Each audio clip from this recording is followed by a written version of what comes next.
नमस्कार साथियों, स्वागत है आप सभी लोगों का करियर इंडिया एजुकेशन में। आज हम चर्चा करने वाले हैं दर्शन पे अरस्तु की क्लास पर। एथिक्स सामान्य अध्ययन 4, सामान्य अध्ययन 4 दोस्तों मध्य प्रदेश लोक सेवा आयोग 2022-2023 के लिए मुख्य परीक्षा में जो एक दर्शन के प्रमुख व्यक्ति हैं जिनका नाम है अरस्तु। इसके पहले अगर देखा जाए तो अपन ने सुकरात को पढ़ लिया, फिर प्लेटो पर चर्चा कर ली। आज हम अरस्तु पर चर्चा करेंगे। जैसा कि दोस्तों 2022 के जो एग्जाम है वो आ गए हैं और अक्टूबर जो तारीख है अक्टूबर की, एक तरीके से देखा जाए जो लास्ट अक्टूबर है तब से जो एग्जाम है वो चालू होने वाले हैं और लगभग में 2 महीने का समय आप लोगों के पास में है। आप लोगों ने तैयारी की, अच्छी तैयारी की, अब है समय आपका रिवीजन का। तो यहां से यदि आप लोग क्लास देखेंगे तो निश्चित तौर पर आप लोगों को फायदा भी होगा। जो लोग टेलीग्राम से नहीं जुड़े हैं वो लोग दोस्तों टेलीग्राम से जरूर जुड़ जाइएगा, क्योंकि टेलीग्राम से जुड़ने पर होगा क्या कि जैसे ही क्लास समाप्त होती है, क्लास के साथ साथ में इस पूरी क्लास की पीडीएफ उसमें अपलोड कर दी जाती है। आप लोग डाउनलोड करके जब भी मन पड़े रिवीजन के लिए उसको देख सकते हैं, क्योंकि बिना पीडीएफ के जो क्लास है वो बेकार ही है ना। क्योंकि यदि आपको क्लास देखना है तो आपको उतना समय देना पड़ेगा, पीडीएफ में आप तुरंत दोहरा सकते हैं, रिवीजन कर सकते हैं, है ना। चलिए तो अपन इसको चालू करते हैं। दर्शन अरस्तु। अब अरस्तु क्या थे, थोड़ा मैं चालू करने से पहले इनके बारे में आपको बता दूं। अगर देखा जाए तो पाश्चात्य दर्शन ने 3 रत्न दिए हुए हैं, सुकरात, प्लेटो और अरस्तु। और सौभाग्य से तीनों के आसपास में अगर देखा जाए तो गुरु शिष्य की परंपरा भी है। तो गुरु शिष्य में यदि देखा जाए तो कुछ गुरु के गुण शिष्य में भी आएंगे, ये भी तय है। फिर उस शिष्य के जो गुण होंगे उसके जो उसका शिष्य बनेगा उसमें आएंगे। इस प्रकार से हम देखते हैं कि अरस्तु, सुकरात, प्लेटो कहीं ना कहीं बहुत हद तक एक जैसे नजर आते हैं, पर गंभीर विचार करने पर हमको ये अंदाजा, ये अनुमान लग जाता है कि नहीं यार, तीनों कुछ मामलों में अलग अलग हैं। अब जब आज अरस्तु की बात है, कल अपन ने प्लेटो पर बृहद चर्चा की, प्लेटो के पूरे कंसेप्ट को समझ लिया, बस उसमें अब आंसर राइटिंग की बारी है। तो आंसर राइटिंग वाली जो क्लास है वो बहुत जल्दी आप लोग सामने आ जाएगी। अब जो अरस्तु हैं, अरस्तु अगर देखा जाए तो एकदम से ही उन बातों को व्यवहारिक रूप में लाने की कोशिश करते हैं जो बोलते हैं। लाने की कोशिश तो प्लेटो भी करते हैं, पर प्लेटो के उस कार्य को व्यवहारिक रूप में लाया नहीं जा सकता। कुछ हद तक पर अरस्तु की बातों को लाया जा सकता है। यही आधार है पूरी की पूरी क्लास का। यानी कि अरस्तु व्यवहार में बात करेंगे, व्यवहारिकता वाली बात करेंगे, और जो प्लेटो थे वो काल्पनिकता वाली बात करते थे। करेंगे दोनों ही नैतिक बात, पर किस तरीके से होगी वो आपको क्लास में मालूम पड़ जाएगा। चलिए तो सबसे पहले ही अपन विषय वस्तु पर ध्यान देंगे कि क्या क्या इसमें पढ़ना है। अरस्तु का जीवन परिचय नॉर्मल, एकदम कोई दिक्कत नहीं है ना। जीवन परिचय पर अगर देखा जाए तो प्रश्न कम आते हैं। अब देखिए जो एमपीपीएससी का भी लेवल है वो भी बढ़ता हुआ जा रहा है, तो उनको इससे ज्यादा लेना देना नहीं है कि आप उनके जीवन के बारे में, कब जन्म हुआ, कहाँ जन्म हुआ। हालांकि फिर भी अपन लेंगे, 1-2 क्वेश्चन वो ऐसे डालेंगे। तो अब सोच लीजिए आप 17 दर्शन है तो 17 दर्शन में किसी एक का भी डाल सकते हैं, इसीलिए सभी का जीवन परिचय पढ़ना जरूरी है ना। फिर है अरस्तु के अनुसार सद्गुणों का स्वरूप, अरस्तु के मध्य मार्ग का सिद्धांत। ये जो अरस्तु के मध्य मार्ग का सिद्धांत है दोस्तों, ये कहीं ना कहीं अगर देखा जाए तो बुद्ध के जो मध्यम मार्ग है उससे थोड़ा बहुत मिलता जुलता है। ठीक उसी प्रकार नहीं है, पर हम एक तरीके से कह सकते हैं कि हाँ उसके जैसा है। क्या है, कनेक्ट करना बहुत जरूरी है। यदि आप एक व्यक्ति को दूसरे व्यक्ति के साथ में जो आप पढ़ रहे हैं कनेक्ट नहीं करेंगे, तुलना नहीं करेंगे, तो समस्या खड़ी हो जाएगी। तुलना करने पर हमको और अंदर से उनके बारे में जानने की जानकारी मिल जाती है ना। हम खुद भी उनके आंसर ढूंढ लेते हैं। कब? तुलना करने पर। अरस्तु के द्वारा अच्छे कर्मों की परिभाषा, अरस्तु का आदर्श नैतिक जीवन, अरस्तु के कारण का सिद्धांत, उपादान कारण, इस पर चर्चा होगी, निमित्त कारण, स्वरूप कारण और लक्ष्य कारण। ये जो छठवां पॉइंट है दोस्तों ये इंपॉर्टेंट है।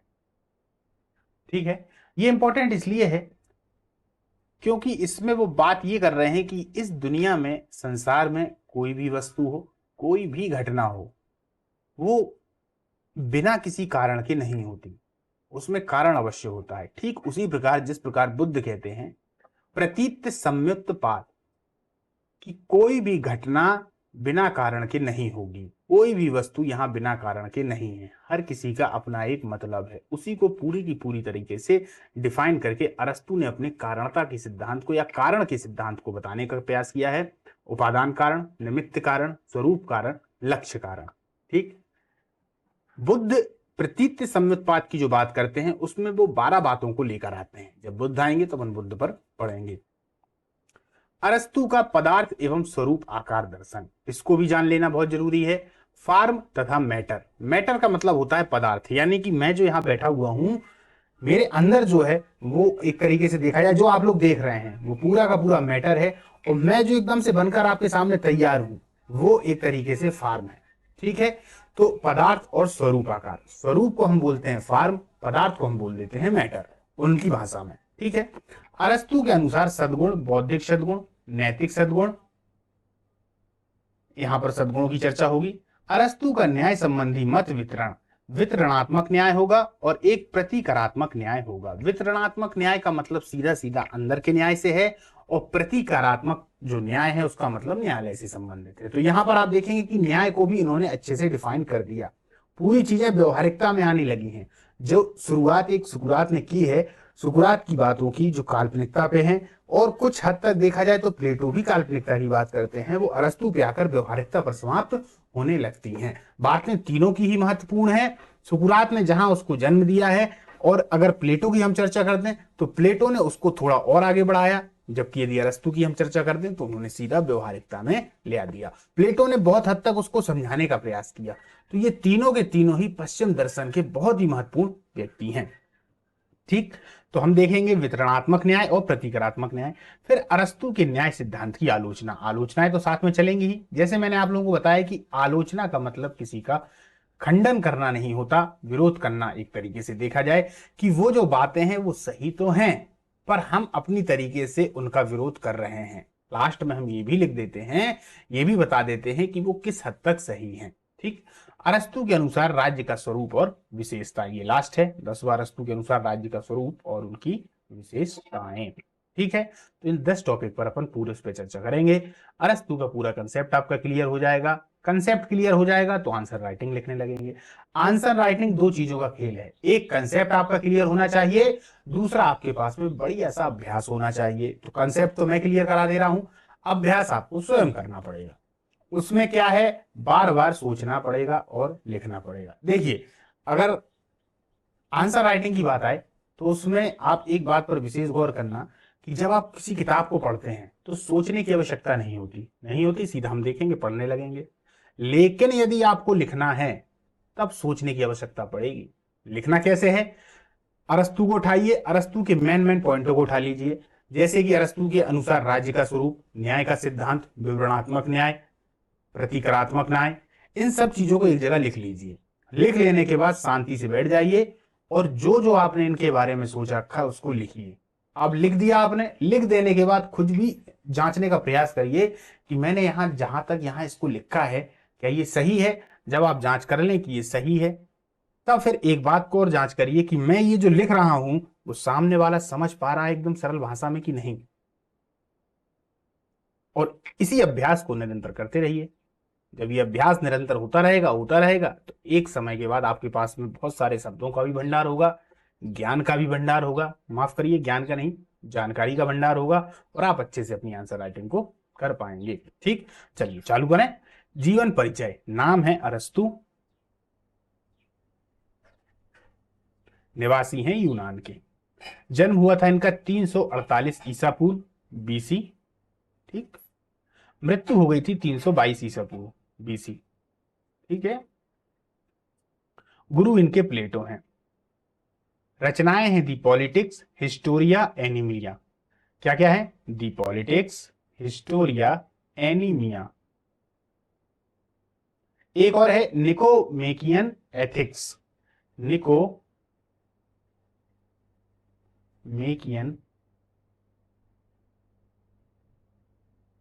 एथिक्स।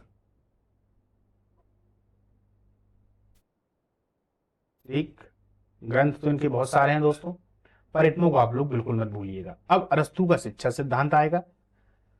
अरस्तु का न्याय सिद्धांत आएगा, अरस्तु का राज्य सिद्धांत आएगा और अरस्तु के मध्य मार्ग का सिद्धांत। ये सब इनके एक तरीके से जीवन परिचय है, इन्होंने जो जो समाज में दिया हुआ है अपने विचारों के माध्यम से। प्लेटो की तरह थोड़ा जान लें इनके बारे में। प्लेटो की तरह अरस्तु का जन्म भी एक समृद्ध यूनानी परिवार में हुआ है, समृद्ध यूनानी परिवार में हुआ। इनके पिता जो हैं उच्च कोटि के चिकित्सक थे तथा विज्ञान इतिहास में विशेष रुचि रखते थे। शुरुआत से ही देखेंगे तो प्लेटो का एक तरीके से अरस्तु का जो शुरुआती दौर है, जो शुरुआती परिप्रेक्ष्य है, उनका जो शुरुआती जीवन है वो एक तरीके से बुद्धिजीवियों के बीच में हो रहा है। देखिए, पिताजी चिकित्सक हैं, विज्ञान और इतिहास में विशेष रुचि रखते हैं, तो जब वो अपने पिताजी के पास जाते रहे होंगे तो उनको इन सब चीज़ों की जानकारी मिलती रही होगी। तो शुरुआत से ही उनके यहाँ पर एक तरीके से देखा जाए तो बौद्धिक लोगों के वो करीब हैं। स्वभावतः अरस्तु का पालन पोषण बौद्धिक वातावरण में हुआ और उन्हें बालकाल से ही शिक्षा प्राप्त करने का उचित अवसर प्रदान किया गया।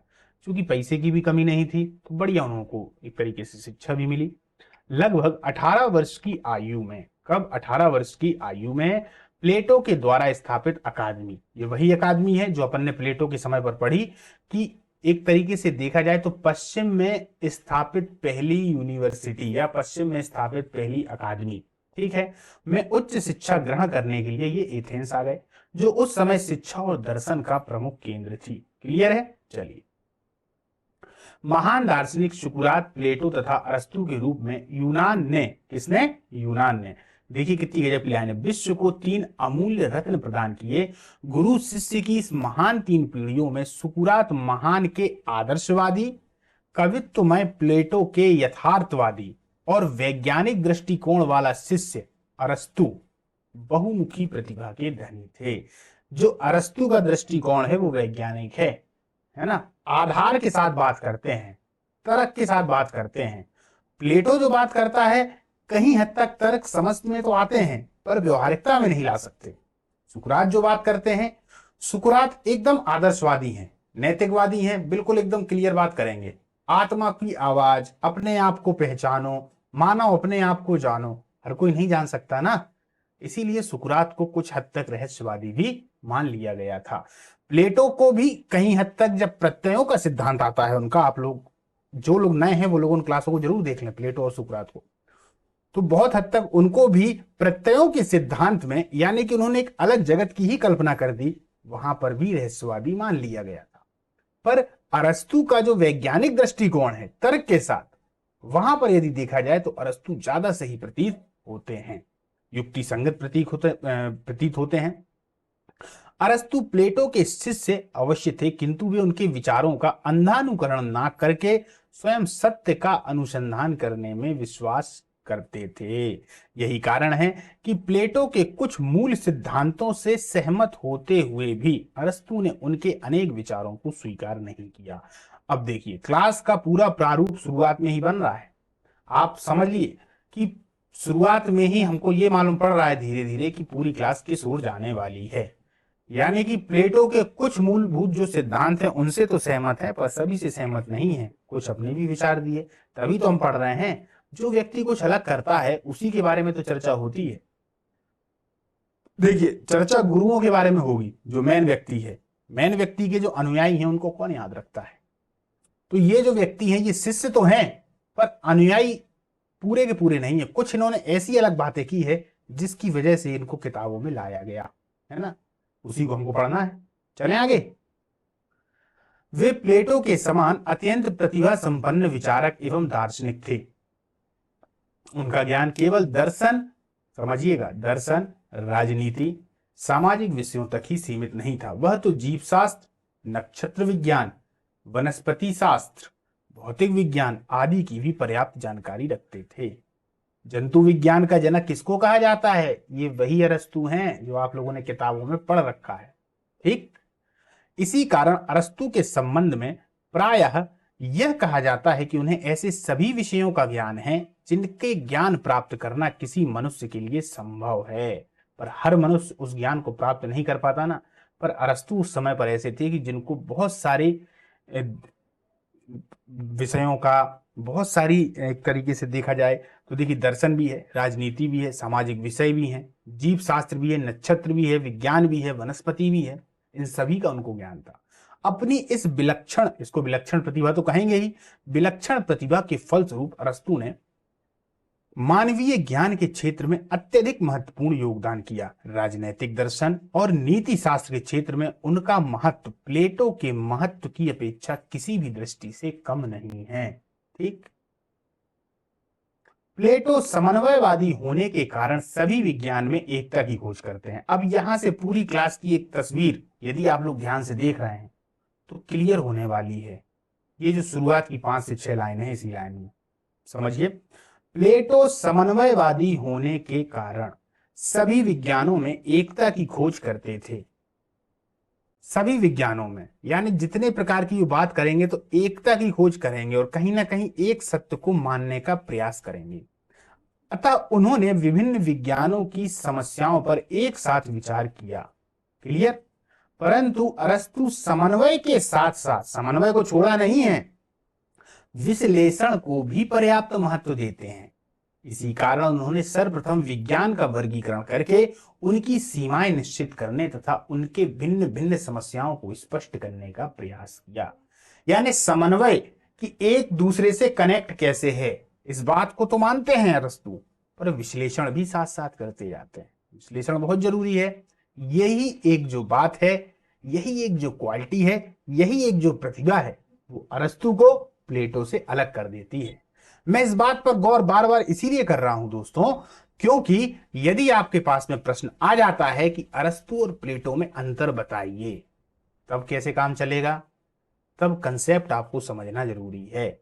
एग्जामिनर को पता है अंतर और वो अच्छे से जानता है, उसने आपसे पहले ना जाने कितनी सारी कॉपियां चेक कर रखी हैं, है ना, पर आपको उसको समझाना है कि आप भी इस बात को समझते हैं। बिना कंसेप्ट के क्लियर नहीं हो पाएगा। ठीक, चलिए आगे चलते हैं। नीति शास्त्र के क्षेत्र में उनका निकोमेकियन पाश्चात्य नैतिक दर्शन का सर्वप्रथम व्यवस्थित ग्रंथ माना जाता है। पाश्चात्य दर्शन का सर्वप्रथम व्यवस्थित ग्रंथ दी रिपब्लिक प्लेटो का प्रथम ग्रंथ है, पर व्यवस्थित नहीं है। शब्द व्यवस्थित आ जाए तो फिर क्या है, नीति शास्त्र के क्षेत्र में निकोमेकियन एथिक्स। ठीक है, निकोमेकियन, क्लियर, सर्वप्रथम व्यवस्थित ग्रंथ माना जाता है। चलिए आगे चलें। अरस्तु के सद्गुणों का स्वरूप। अब यहां से अपन अरस्तु की एक एक बात पर ध्यान देंगे। यद्यपि अरस्तु ने नीति शास्त्र पर पृथक ग्रंथ लिखे हैं, फिर भी वे उसे राजनीतिक शास्त्र का ही भाग मानते हैं, क्योंकि उनके अनुसार राजनीति शास्त्र मनुष्य के सामाजिक शुभ अथवा कल्याण पर विचार करता है। आप इनकी टर्म्स कंडीशन, यहां पर प्रयुक्त होने वाले जो शब्द हैं उनको दोनों में पाएंगे, सुकरात में भी पाएंगे, प्लेटो में भी पाएंगे। यानी साहस, संयम, बुद्धि, सद्गुण, है ना, न्याय, ये सभी जो बातें हैं वो आप अरस्तु में भी पाएंगे, प्लेटो में भी पाएंगे, सुकरात में भी पाएंगे। पर इन सभी के थोड़े थोड़े से मतलब अलग अलग हो जाते हैं, उसी मतलब को तो हमको समझना है। और नीति शास्त्र उसके व्यक्तिगत शुभ अथवा कल्याण का विवेचना करता है, जो सामाजिक शुभ का एक अंग है। शुभ को मैं बता चुका था, गुड यानी अच्छा। प्लेटो की तरह अरस्तु भी मानते हैं कि नीति शास्त्र का मुख्य उद्देश्य मनुष्य के लिए ऐसे परम अथवा अंतिम शुभ की खोज करना है जो अपने आप में वांछनीय हो, जो किसी अन्य वस्तु का साधन ना होकर स्वयं साध्य हो। चलिए साधन और साध्य को समझ लेते हैं, क्योंकि ये जो दो शब्द हैं ये बार बार आने वाले हैं। साध्य का मतलब होता है लक्ष्य, साधन का मतलब होता है उस लक्ष्य तक पहुंचने के लिए जो जो मार्ग है, या एक तरीके से जो जो मार्ग में आने वाली वस्तु हैं, भावनाएं हैं, विचार हैं। क्लियर? साध्य का मतलब है लक्ष्य, साधन का मतलब है वो मार्ग, या मार्ग में जो सहायता करेगा। क्लियर? अब आगे अपन देखेंगे कि ये साधन और साध्य कहां प्रयोग होंगे। आप एक बात मन में बिठा लेना, साध्य का मतलब हो जाता है लक्ष्य, और साधन एक तरीके से देखा जाए, देखिए इसको ऐसे समझिए, उदाहरण अपन लेते हैं कि मनुष्य का अंतिम लक्ष्य क्या है कि प्रसन्नता पूर्वक, आनंद पूर्वक जीवन जिए। तो ये जो आनंद है ये साध्य है। क्या है? साध्य है। पर आनंद मिलता किससे है?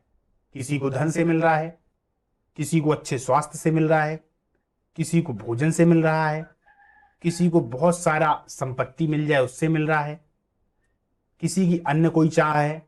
तो ये जितनी भी चाह हैं वो सब साधन हैं। किसके लिए? साध्य के लिए। साध्य क्या है? आनंद।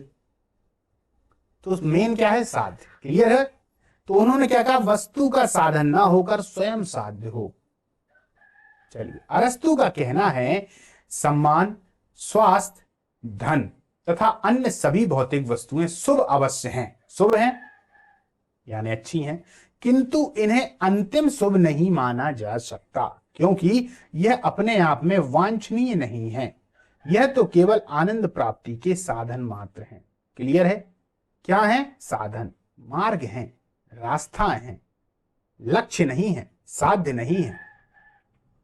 इस प्रकार अरस्तु सद्गुणों को मनुष्य के आनंदमय जीवन क्रिया के लिए आवश्यक गुण मानते हैं। किनको? सद्गुणों को। सामान्यतः यूनानी भाषा में सद्गुणों का अर्थ किसी वस्तु का वह गुण है जिसके कारण वह वस्तु अपने कार्य भली भांति संपन्न करती है। ये सद्गुण है। मनुष्य के सद्गुण में गुण है जो कर्तव्य पालन, अब मनुष्य में क्या होंगे? कर्तव्य पालन, बुद्धि संगत आचरण के फलस्वरूप वास्तविक आनंद की प्राप्ति में सहायक होते हैं। सद्गुण मनुष्य की एक ऐसी स्थायी मानसिक अवस्था है, स्थायी है और मानसिक अवस्था है, आप समझिए यहां से, जो निरंतर अभ्यास के फलस्वरूप उत्पन्न होती है। जब हम बार बार अभ्यास करेंगे जो अच्छे काम हैं उनको करने का, तब वो हमारे अंदर विकसित होंगे। ऐसा नहीं कि एक बार हमने कर लिया तो हम बड़े खुश हो गए कि यार हाँ ये बढ़िया है। नहीं, उनको बार बार करना पड़ेगा कि आपकी वो आदतों में आ जाए। जब वो आदतों में आ जाएंगे तो जब भी ऐसा कोई कार्य आएगा आपके सामने, आप उसको खुशी से ही करेंगे और उसका फल भी आपको खुशी ही देगा। उत्पन्न होती है जो मनुष्य के अच्छे कर्मों में बाद में व्यक्त होंगी, है ना, जिसे बुद्धि निर्धारित करती है। बुद्धि यहां पर फिर मैंने आपको बता दूं कि बुद्धि का मतलब सद्बुद्धि से है। किससे है? सद्बुद्धि से। ठीक है, मैं बार बार बुद्धि को सद्बुद्धि इसलिए यहां पर कह रहा हूं दोस्तों, क्योंकि बुद्धि के भी दो रूप होते हैं। एक सद्बुद्धि होती है, एक कुबुद्धि होती है। तो जब कुबुद्धि की बात आएगी, क्योंकि बुद्धि एक तरीके से प्लस में भी जा सकती है और एक तरीके से माइनस में भी जा सकती है, यहां पर प्लस की बात चलती है तो हम सद्बुद्धि बोल देते हैं। भारतीय दर्शन में जब हम बुद्धि का प्रयोग करते हैं तब उसको हम विवेक बोल देते हैं। क्या बोल देते हैं? विवेक। मतलब सद्बुद्धि की जब हम बात करते हैं तो उसको हम विवेक बोल देते हैं, है ना। तो यहां पर आप लोग कंफ्यूज मत होना। जब कोई व्यक्ति अवसर आने पर सदा ही संयम पूर्वक आचरण करता है तभी वह वास्तव में संयमी हो सकता है। इसी प्रकार साहसी बनने के लिए उचित अवसर प्राप्त होने पर बार बार साहस पूर्वक कार्य करना आवश्यक है। अन्य सद्गुणों के विकास में भी यही नियम लागू होता है। तो आप यहां देखेंगे कि यहां पर इन्होंने न्याय को ज्यादा प्रयोग में नहीं लाया है। लाएंगे न्याय को प्रयोग, पर न्याय की वो एक अलग परिभाषा दे देते हैं। इस मामले में प्लेटो से अरस्तु अलग हो जाते हैं। प्लेटो न्याय की जो तुलना है वो धर्म से करते हैं, है ना। न्याय को धर्म की जगह प्रयोग करते हैं तो वो न्याय को सर्वोपरि कर देते हैं। हर किसी में न्याय को लेकर आते हैं, हर बात में न्याय को लेके आएंगे, चाहे साहस की बात हो, चाहे संयम की बात हो, चाहे विवेक की बात हो, यानी कि यह न्याय युक्त हो, विवेक युक्त हो, ऐसा बोलते हैं ना, है ना। सभी में वो न्याय की बात करते हैं, पर यहां पर ये न्याय की बात को अलग लेकर आएंगे। इस मामले में भी अरस्तु जो है वो प्लेटो के मत को स्वीकार नहीं करते। इसी कारण अरस्तु ने सद्गुण को स्थायी अभ्यास और आदत तक की संज्ञा दी है, यानी कि सद्गुण स्थायी अभ्यास हैं और आदत है। प्लेटो इस मामले में क्या बोलते हैं कि सद्गुण क्या है? प्लेटो कहते हैं कि सद्गुण इंसान के अंदर हैं, उनको उनको जानने की आवश्यकता है। और ये क्या कह रहे हैं कि इसमें स्थायी अभ्यास और आदत की आवश्यकता है ना। तो एक ये अंतर को समझ लीजिए आप। अरस्तु ने सद्गुणों को दो वर्गों में विभाजित किया। अब सद्गुण भी वो दो भागों में विभाजित कर रहे हैं। कह रहे हैं कि एक बौद्धिक सद्गुण है और एक नैतिक सद्गुण है। बौद्धिक यानी बुद्धि से संबंधित होगा, नैतिक यानी उसके बाहर का होगा। अब देखिए, सद्गुणों का यह वर्गीकरण अरस्तु की आत्मा के स्वरूप संबंधी मत पर आधारित है।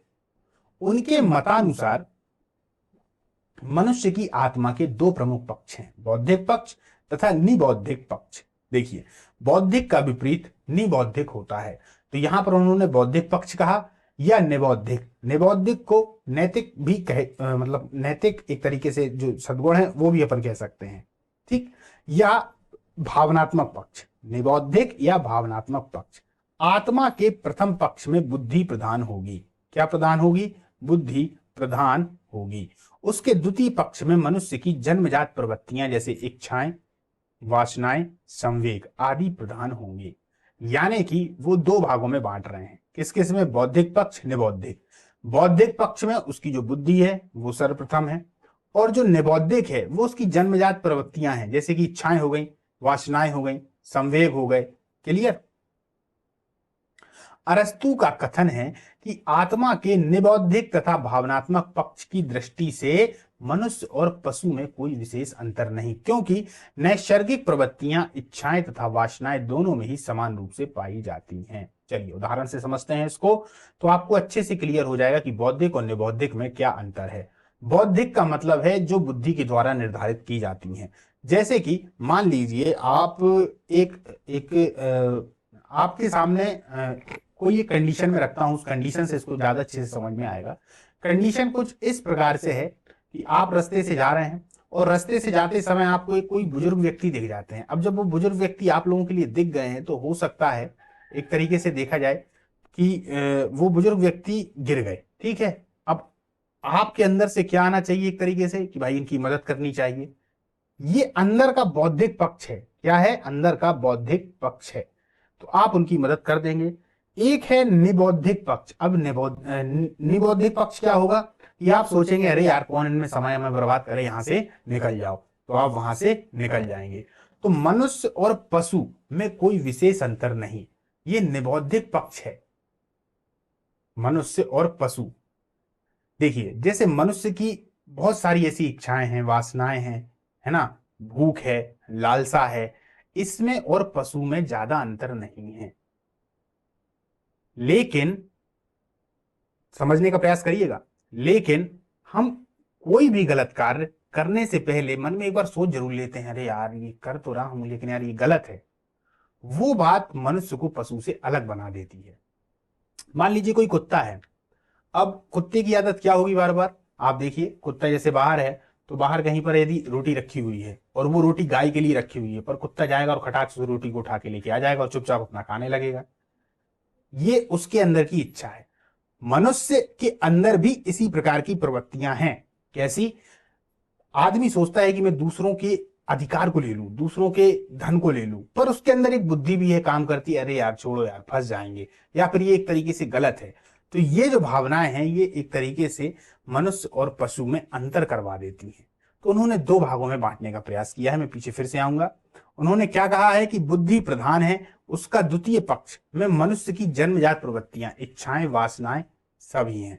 ठीक, अब यहां समझना, अरस्तु का कथन है आत्मा के निबौद्धिक तथा भावनात्मक पक्ष की दृष्टि से मनुष्य पशु में कोई विशेष अंतर नहीं, क्योंकि नैसर्गिक प्रवृत्तियां, इच्छाएं और वासनाएं दोनों में ही समान रूप से पाई जाती हैं। बौद्धिक पक्ष ही हमको इन दोनों से अलग बना देता है। ठीक, प्राचीन काल में भारतीय मनीषियों ने भी इस मत को स्वीकार करते हुए यह कहा था कि जन्मजात इच्छाओं, भावनाओं तथा वासनाओं की दृष्टि से मनुष्य और पशु दोनों ही समान हैं। बिल्कुल, हमारे जो पुराने धर्म ग्रंथ हैं एक तरीके से उनके माध्यम से या उन्हीं को पढ़कर या खुद के अनुभव से जानकर भारतीय मनीषियों ने, मनीषियों का मतलब होता है जो बुद्धिजीवी वर्ग होते हैं या बुद्धिजीवी जो लोग होते हैं, सन्यासी को भी मनीषी कहा जा सकता है, साधु को भी मनीषी कहा जा सकता है, एक तरीके से ज्ञानियों को कहा जाता है। तो जो मनीषी होते हैं, मतलब जो मनीषी हैं, उन लोगों ने पहले ही बता रखा था कि पशु और जो मनुष्य है इन दोनों में केवल बुद्धि का ही और चिंतन का ही अंतर है, बाकी दोनों की इच्छाएं एक समान ही होती हैं। आप भी देखिएगा, कभी कभार आपको ऐसा लगता होगा कि कोई आपका दुश्मन आपके सामने है तो आपको लगता होगा इसको मार डालें, इसको खत्म कर दें, साले को कैसे भी करके इसको निपटा दिया जाए। आता है ना, कभी कभार ये मन में आ जाता है, पर आपके अंदर एक बुद्धि भी है। आप सोचते हो नहीं यार ऐसा करूंगा तो नैतिक रूप से गलत है, हो सकता है मैं भी फंस जाऊं, या हो सकता है भाई उसको भी क्यों मारा जाए, इस तरीके से हिंसा करना गलत है। पर पशु इस बारे में नहीं सोचते, पशु इस बारे में नहीं सोचते। तो मन में तो आपके भी विचार आ रहा, पर बुद्धि आपको उससे अलग कर देती है। ठीक, अरस्तु के मतानुसार विवेक ही प्रमुख बौद्धिक सद्गुण है। अब यहां विवेक का मतलब उन्होंने सद्बुद्धि से बोल दिया। यही प्रमुख बौद्धिक सद्गुण है, जिसके दो पक्ष हैं। कितने हैं? दो पक्ष हैं। अब इसके भी दो पक्ष हैं, एक सैद्धांतिक और दूसरा व्यवहारिक। दार्शनिक चिंतन तथा वैज्ञानिक ज्ञान में विवेक का सैद्धांतिक पक्ष निहित है, देखिए, जब दार्शनिक चिंतन की बात होगी, वैज्ञानिक ज्ञान में विवेक का सैद्धांतिक पक्ष है। कौन सा सिद्धांत? सिद्धांत के माध्यम से होगा। ठीक।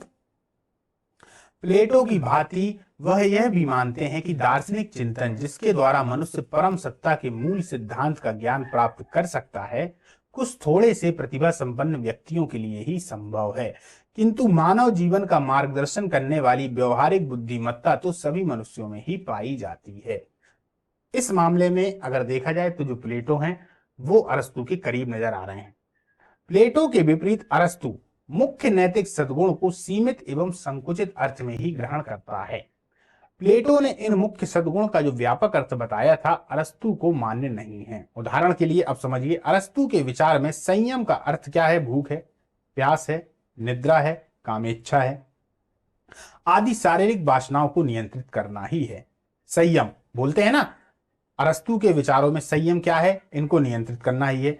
संयमी व्यक्ति वह है जो अपनी नैसर्गिक इच्छाओं की समुचित प्राप्ति करते हुए भी उनके वश में नहीं रहता, अपितु उन पर नियंत्रण रखने में सफल होता है। वह इन स्वाभाविक इच्छाओं की तृप्ति में ना तो अत्यधिक लिप्त होता और ना ही अत्यधिक दमन करता है। बीच का मार्ग है दोस्तों, ये बीच का मार्ग निकाल दिया। एक कदम आगे बढ़ गए अरस्तु और उन्होंने बोला कि अरस्तु के विचार में संयम का अर्थ क्या है? उनके में क्या है कि जैसे भूख है, प्यास है, निद्रा है, हमारी इच्छाएं हैं, लालसाएं हैं, इनको नियंत्रित करने की बात कर रहे हैं। पर अरस्तु क्या कह रहा है कि इनको नियंत्रण करना तो है, पर एक हद तक ही करना है। ऐसा नहीं कि पूरी तरीके से नियंत्रण कर दिया जाए, क्योंकि ये मध्य मार्ग की बात कर रहा है ना। तो वासनाओं को नियंत्रित करना ही है। संयमी व्यक्ति वह है जो अपनी नैसर्गिक इच्छाओं की समुचित प्राप्ति करते हुए भी इच्छाओं की प्राप्ति भी करेगा और उनके वश में भी नहीं रहेगा, अपितु उन पर नियंत्रण रखने में सफल होता है। वह इन स्वाभाविक इच्छाओं की तृप्ति में ना तो अत्यधिक लिप्त होता और ना अत्यधिक दमन करता है। जैसे कि मान लीजिए आपका मन हुआ, आप बढ़िया दाल रोटी खा रहे थे, आपका मन हुआ कि भैया आज एक काम किया जाए, बढ़िया बाहर का कोई फास्ट फूड खा लिया जाए। आप बाहर गए, आपने बढ़िया आराम से खा लिया। अब आपके मन में आने लगा कि अरे यार आज भी खा लिया जाए, कल भी खा लिया जाए, और आप खाने भी लगे। तब आप इसमें आपने अत्यधिकता कर दी या अति पे आ गए आप। अब आपने मन में सोचा अरे यार एकदम से छोड़ दिया जाए, 1 महीना नहीं खाया, 2 महीना नहीं खाया, 3 महीना नहीं खाया। इन दोनों के जो बीच की बात है वो अरस्तु करते हैं कि आपके मन में तो आया कि भैया आज खा लिया जाए, लेकिन आपने मन में सोचा कि यार आज रुक जाओ, कल देखेंगे। तो आपने वहां पर अपने आप को रोक भी लिया, कल जब हुआ तो कल आपने खा भी लिया।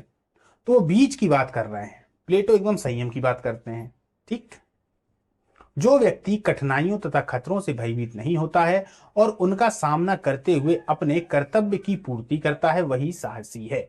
ऐसा व्यक्ति ना तो जानबूझकर अनावश्यक खतरे या संकट में पड़ेगा और ना अनिवार्य खतरों से डरता है। तो साहस को भी उन्होंने बीच की जो बात है वो कर दी, या बीच में उसको ला दिया कि साहस भी, वो क्या कहते हैं, साहस का सीधा सा मतलब है कि जब भी समस्या आ रही है तो अपने डर से आगे बढ़कर निकल जाना। पर इन्होंने क्या बोल दिया कि व्यक्ति जानबूझकर अनावश्यक खतरे और संकट में नहीं पड़ता, यह भी साहस है, और अनिवार्य खतरों से भी नहीं डरता, ये भी साहस है। तो बीच की बात कर दी। इस प्रकार साहसी होने के लिए खतरों से उत्पन्न भय का होना आवश्यक है, जिस पर साहसी व्यक्ति अपने कर्तव्य की पूर्ति के लिए विजय प्राप्त करता है। क्लियर? संयम तथा साहस की भांति न्याय के संबंध में भी अरस्तु का मत प्लेटो से भिन्न है। वो न्याय को धर्म की जगह उपयोग करते हैं, सभी चीजों में न्याय को सबसे सर्वोपरि रखते हैं। पर अरस्तु का मत एकदम से ही अलग है न्याय के प्रति। देखिएगा, अरस्तु ने न्याय को संपत्ति के उचित वितरण तथा राज्य के कानून के अनुसार आचरण तक, शब्द लग गया तक, ही सीमित माना है। यानी न्याय को उन्होंने हर कहीं प्रयोग नहीं किया। संपत्ति का उचित वितरण कर दो कि किसको कितना कैसा क्या मिलना चाहिए और राज्य के कानून के अनुसार हो जाए। उनका कथन है कि सामाजिक संबंधों में निष्पक्षता ही न्याय की मूल भावना है। इस दृष्टि से उन्होंने न्याय को वितरणात्मक और प्रतिकारात्मक इन दो वर्गों में विभाजित कर दिया। वितरणात्मक न्याय का संबंध राज्य के नागरिकों में संपत्ति से है कि किसको कितनी कैसी क्या संपत्ति मिलनी चाहिए। ये उन्होंने ज्यामिति के हिसाब से एक तरीके से आवंटित कर दिया है कि कितनी संपत्ति मिलनी चाहिए। अंक गणितीय हिसाब से नहीं है, ज्यामिति के हिसाब से है, और अन्य वस्तुओं के उचित वितरण से है कि उनको कितना कैसा क्या क्या मिलना चाहिए। इसके अनुसार प्रत्येक व्यक्ति को अपना योगदान के अनुपात में ही संपत्ति और अन्य वस्तुएं प्राप्त करनी चाहिए। यानी कि जिस व्यक्ति ने राज्य की तरक्की में जितना योगदान दे रखा है उसी के अनुसार उनको संपत्ति मिलनी चाहिए, उनको सामान मिलना चाहिए, उससे कम या अधिक नहीं। परंतु वितरणात्मक न्याय की परिभाषा बहुत ही स्पष्ट है। जो वितरणात्मक न्याय है, अभी हमने किसकी चर्चा की, प्रतिकारात्मक न्याय, अब वितरणात्मक न्याय। जबकि प्रतिकारात्मक न्याय का संबंध राज्य के द्वारा निर्मित कानून के पालन करने से है। माफ करिएगा, वितरणात्मक न्याय वितरण करने से लेकर है, अपन ने इसकी चर्चा कर ली। प्रतिकारात्मक जो न्याय है वो सीधा का सीधा है कानून के निर्माण से, कानून के पालन से। इसको भी वो दो भागों में बांट देते हैं।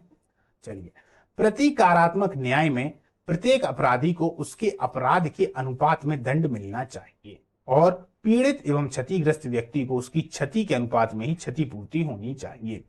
प्रत्येक कल्याणकारी राज्य में ऐसे प्रतिकारात्मक न्याय की आशा की जाती है। आज भी अधिकतर राष्ट्र किसी न किसी रूप में इस प्रकार के न्याय की आवश्यकता को स्वीकार करते हैं और बहुत सारे राष्ट्र इस बात को मानते भी हैं।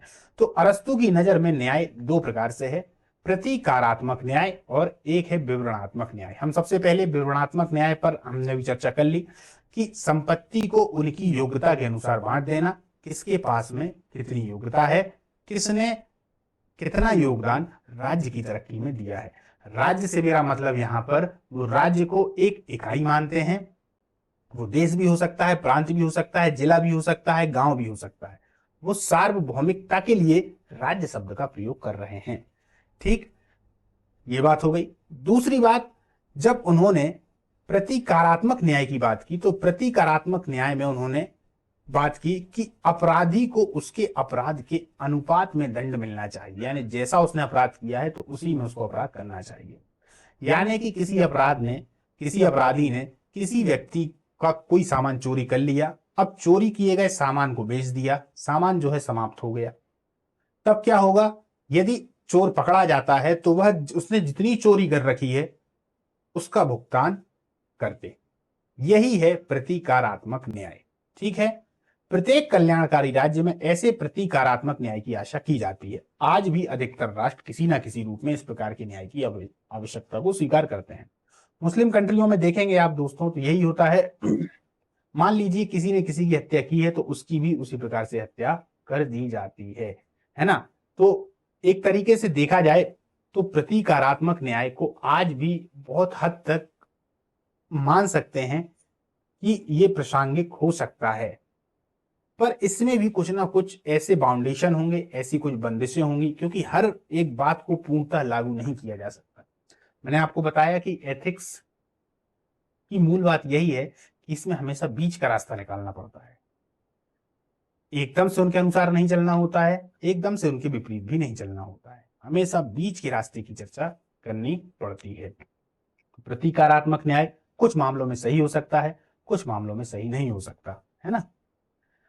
इसके अलावा अरस्तु ने मित्रता, प्रेम, उदारता, नम्रता आदि नैतिक सद्गुणों को मनुष्य के आनंद में जीवन के लिए बहुत ही महत्वपूर्ण माना है। प्लेटो किसकी बात कर रहे थे, संयम, साहस, विवेक, ये मित्रता, प्रेम, उदारता, नम्रता सभी की बात करते हैं। निष्कर्ष देख लेते हैं। नैतिक सद्गुण तथा ज्ञान के एकीकरण के विषय में अरस्तु का मत सुकरात के मत से कुछ भिन्न है। अरस्तु ने यह तो स्वीकार किया कि नैतिक सद्गुण के अनुसार आचरण करने के लिए उचित, अनुचित तथा शुभ अशुभ का ज्ञान आवश्यक है। हम भी मानते हैं कि जिस व्यक्ति को यह ज्ञान होगा वह समानता नैतिक सद्गुण के अनुसार आचरण करेगा, परंतु उनका मत यह भी है कि इस ज्ञान के होते हुए भी, प्रश्न लग गया, इस ज्ञान के होते हुए भी व्यक्ति तीव्र संवेगों और इच्छाओं के कारण नैतिक सद्गुण के अनुसार आचरण करने में असफल हो सकता है। ये बात बिल्कुल सही है। यदि अपन लोग ध्यान से देखें और समझें इस बात को, तो भले ही हमारे अंदर कितने अच्छे विचार क्यों ना हो, हम सोचते हैं कि हम ये अच्छा करेंगे, फिर भी क्यों गलत हो जाता है। यही बात यहाँ पर उन्होंने लिखने के तौर पर बताई है। हम कितना सोचे मन में कि यार हाँ अच्छे बनेंगे, बढ़िया, किसी को दुख नहीं देना, लेकिन फिर भी जाने अनजाने में हमारी इच्छाओं के कारण, संवेगों के कारण, वासनाओं के कारण किसी सामने वाले को दुख हो जाता है। हो सकता है वो दुख हमको ही हो जाता हो, और होता भी है। तो उन्होंने बोला है कि व्यक्ति के अंदर अच्छी बातें भी यदि आ जाती हैं तो भी आचरण करने में वो असफल हो सकता है।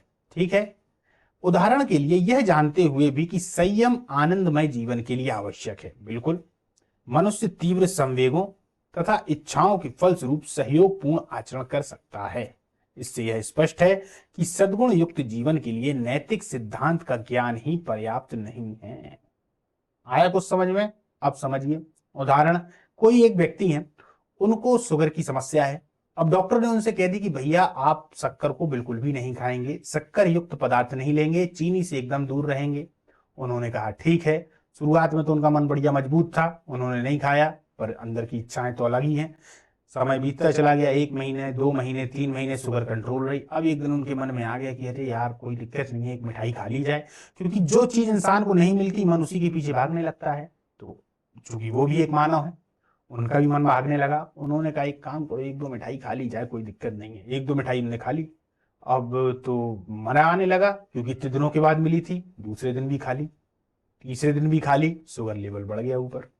तो अंदर से तो उनकी अच्छी बातें आ रही ना कि भैया नहीं खाना, डॉक्टर ने मना किया हुआ है, और अंदर से कंट्रोल भी कर लिए, पर 2-3 महीने बाद मन टूट गया। तो यही वो बताना चाह रहे हैं कि सद्गुण युक्त जीवन के लिए नैतिक सिद्धांत का ज्ञान ही पर्याप्त नहीं। अब एक कदम और आगे बढ़ जाएं, वो कह रहे हैं इनका निरंतर अभ्यास करते रहने के बाद ही ये चीजें मन के अंदर आ सकती हैं और इनका व्यवहारिकता में पालन हो सकता है।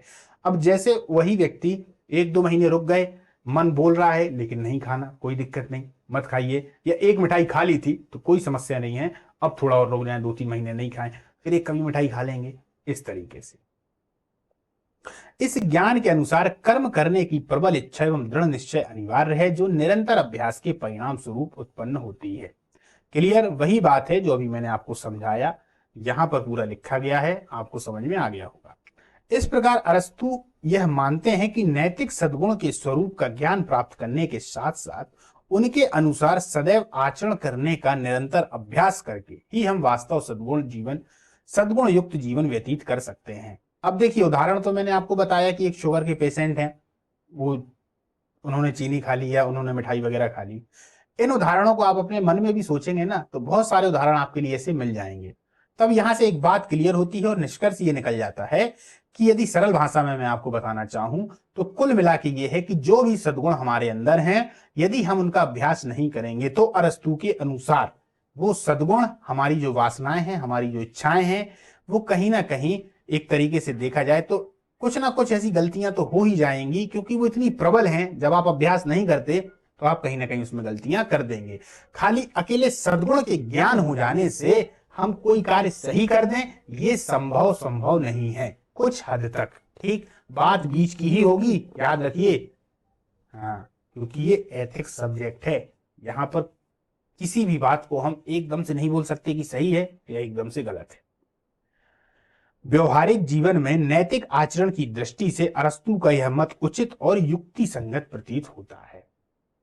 व्यवहारिक जीवन में, ठीक है, यदि नैतिक जीवन की हम बात कर लें तो सुकरात की बात भी सही होती है। सुकरात कोई गलत बात थोड़ी ना कह रहे हैं, सद्गुण जिसके अंदर है वो सही काम करेगा, तो उनके लिए सद्गुण बहुत प्रबल है, आदमी गलत नहीं कर सकता। पर यहां पर 1% अरस्तु दूसरों के लिए बता रहे हैं कि यार शायद इच्छाएं और वासनाएं जाग जाएं, तब क्या होगा? तब तो यार मिठाई खा ही लेंगे, चाचा जी खा लेंगे कि नहीं, फिर समस्या भी हो जाएगी। फिर एक दिन एक खा ली, फिर दूसरे दिन दूसरी खा ली, फिर तीसरी खा ली, समस्या हो जाएगी। तो वासनाएं, इच्छाएं किसी की रोक पाना बहुत मुश्किल काम है। अपनी ही नहीं रुकती, दूसरे की कहां से रुक जाएंगी, है ना? आप खुद भी रोक कर देखिए। चलिए, अरस्तु का मध्य मार्ग का सिद्धांत।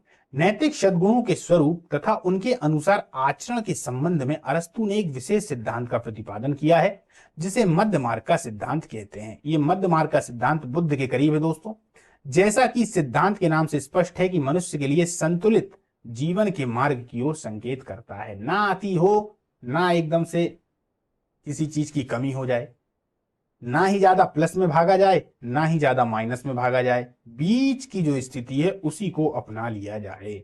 यही मध्यम मार्ग है, और ये मध्यम मार्ग जीवन के प्रत्येक क्षेत्र में लागू होना चाहिए, ऐसा अरस्तु कह रहे हैं।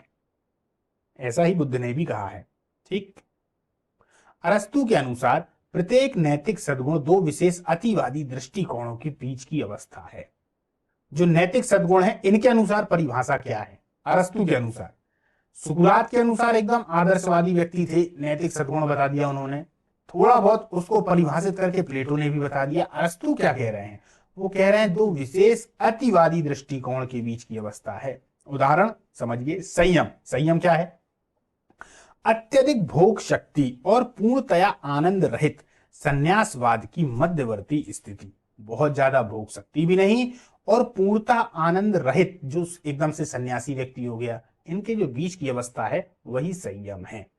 प्लेटो की नजर में संयम एक तरीके से देखा जाए तो भोग शक्ति, पूर्णतः आनंद, इन सभी को हटा देना, तब जाके एक तरीके से देखा जाए तो संयम होगा। लेकिन ये बीच की स्थिति बताते हैं। इसी प्रकार साहस भी उद्दंडता एवं दुस्साहस के बीच की अवस्था है। उद्दंडता और दुस्साहस के बीच की। इसी सिद्धांत के आधार पर न्याय की भी व्याख्या करते हुए अरस्तु ने कहा कि न्याय अपने अधिकार की अपेक्षा बहुत अधिक प्राप्त करने तथा अपने अधिकार को छोड़ देने की बीच की स्थिति है। देखने में ये आपको बहुत सरल लग रहा है, समझिए बात को, देखने में ये आपको बहुत सरल लग रहा है कि यार अरस्तु बात तो बहुत गजब की कर रहे हैं यार, माने अत्यधिक भोग शक्ति, पूर्णता आनंद रहित संन्यास मध्यवर्ती, हाँ से ये संयम भी बढ़िया है, साहस भी बढ़िया है और न्याय की भी उन्होंने बढ़िया कर दी कि ऐसा नहीं हो किसी का सब कुछ मिल जाए या, तो बीच का जो हो वो सही है। पर ये व्यवहारिकता में लाना बहुत कठिन बात है, क्योंकि आधार नहीं है ना। आधार क्या है? अत्यधिक भोग शक्ति और पूर्णता आनंद रहित संन्यासवाद, इन दोनों के बीच में आधार क्या है बताओ? कैसे डिफाइन करोगे कि अत्यधिक भोग शक्ति हो गई और पूर्णता आनंद रहित संन्यासवाद हो गया? डिफाइन कैसे करोगे? तो ये बात अगर देखा जाए तो समझने के लिए तो बहुत सरल है, पर इसको व्यवहारिकता में लाने के लिए कोई आधार नहीं।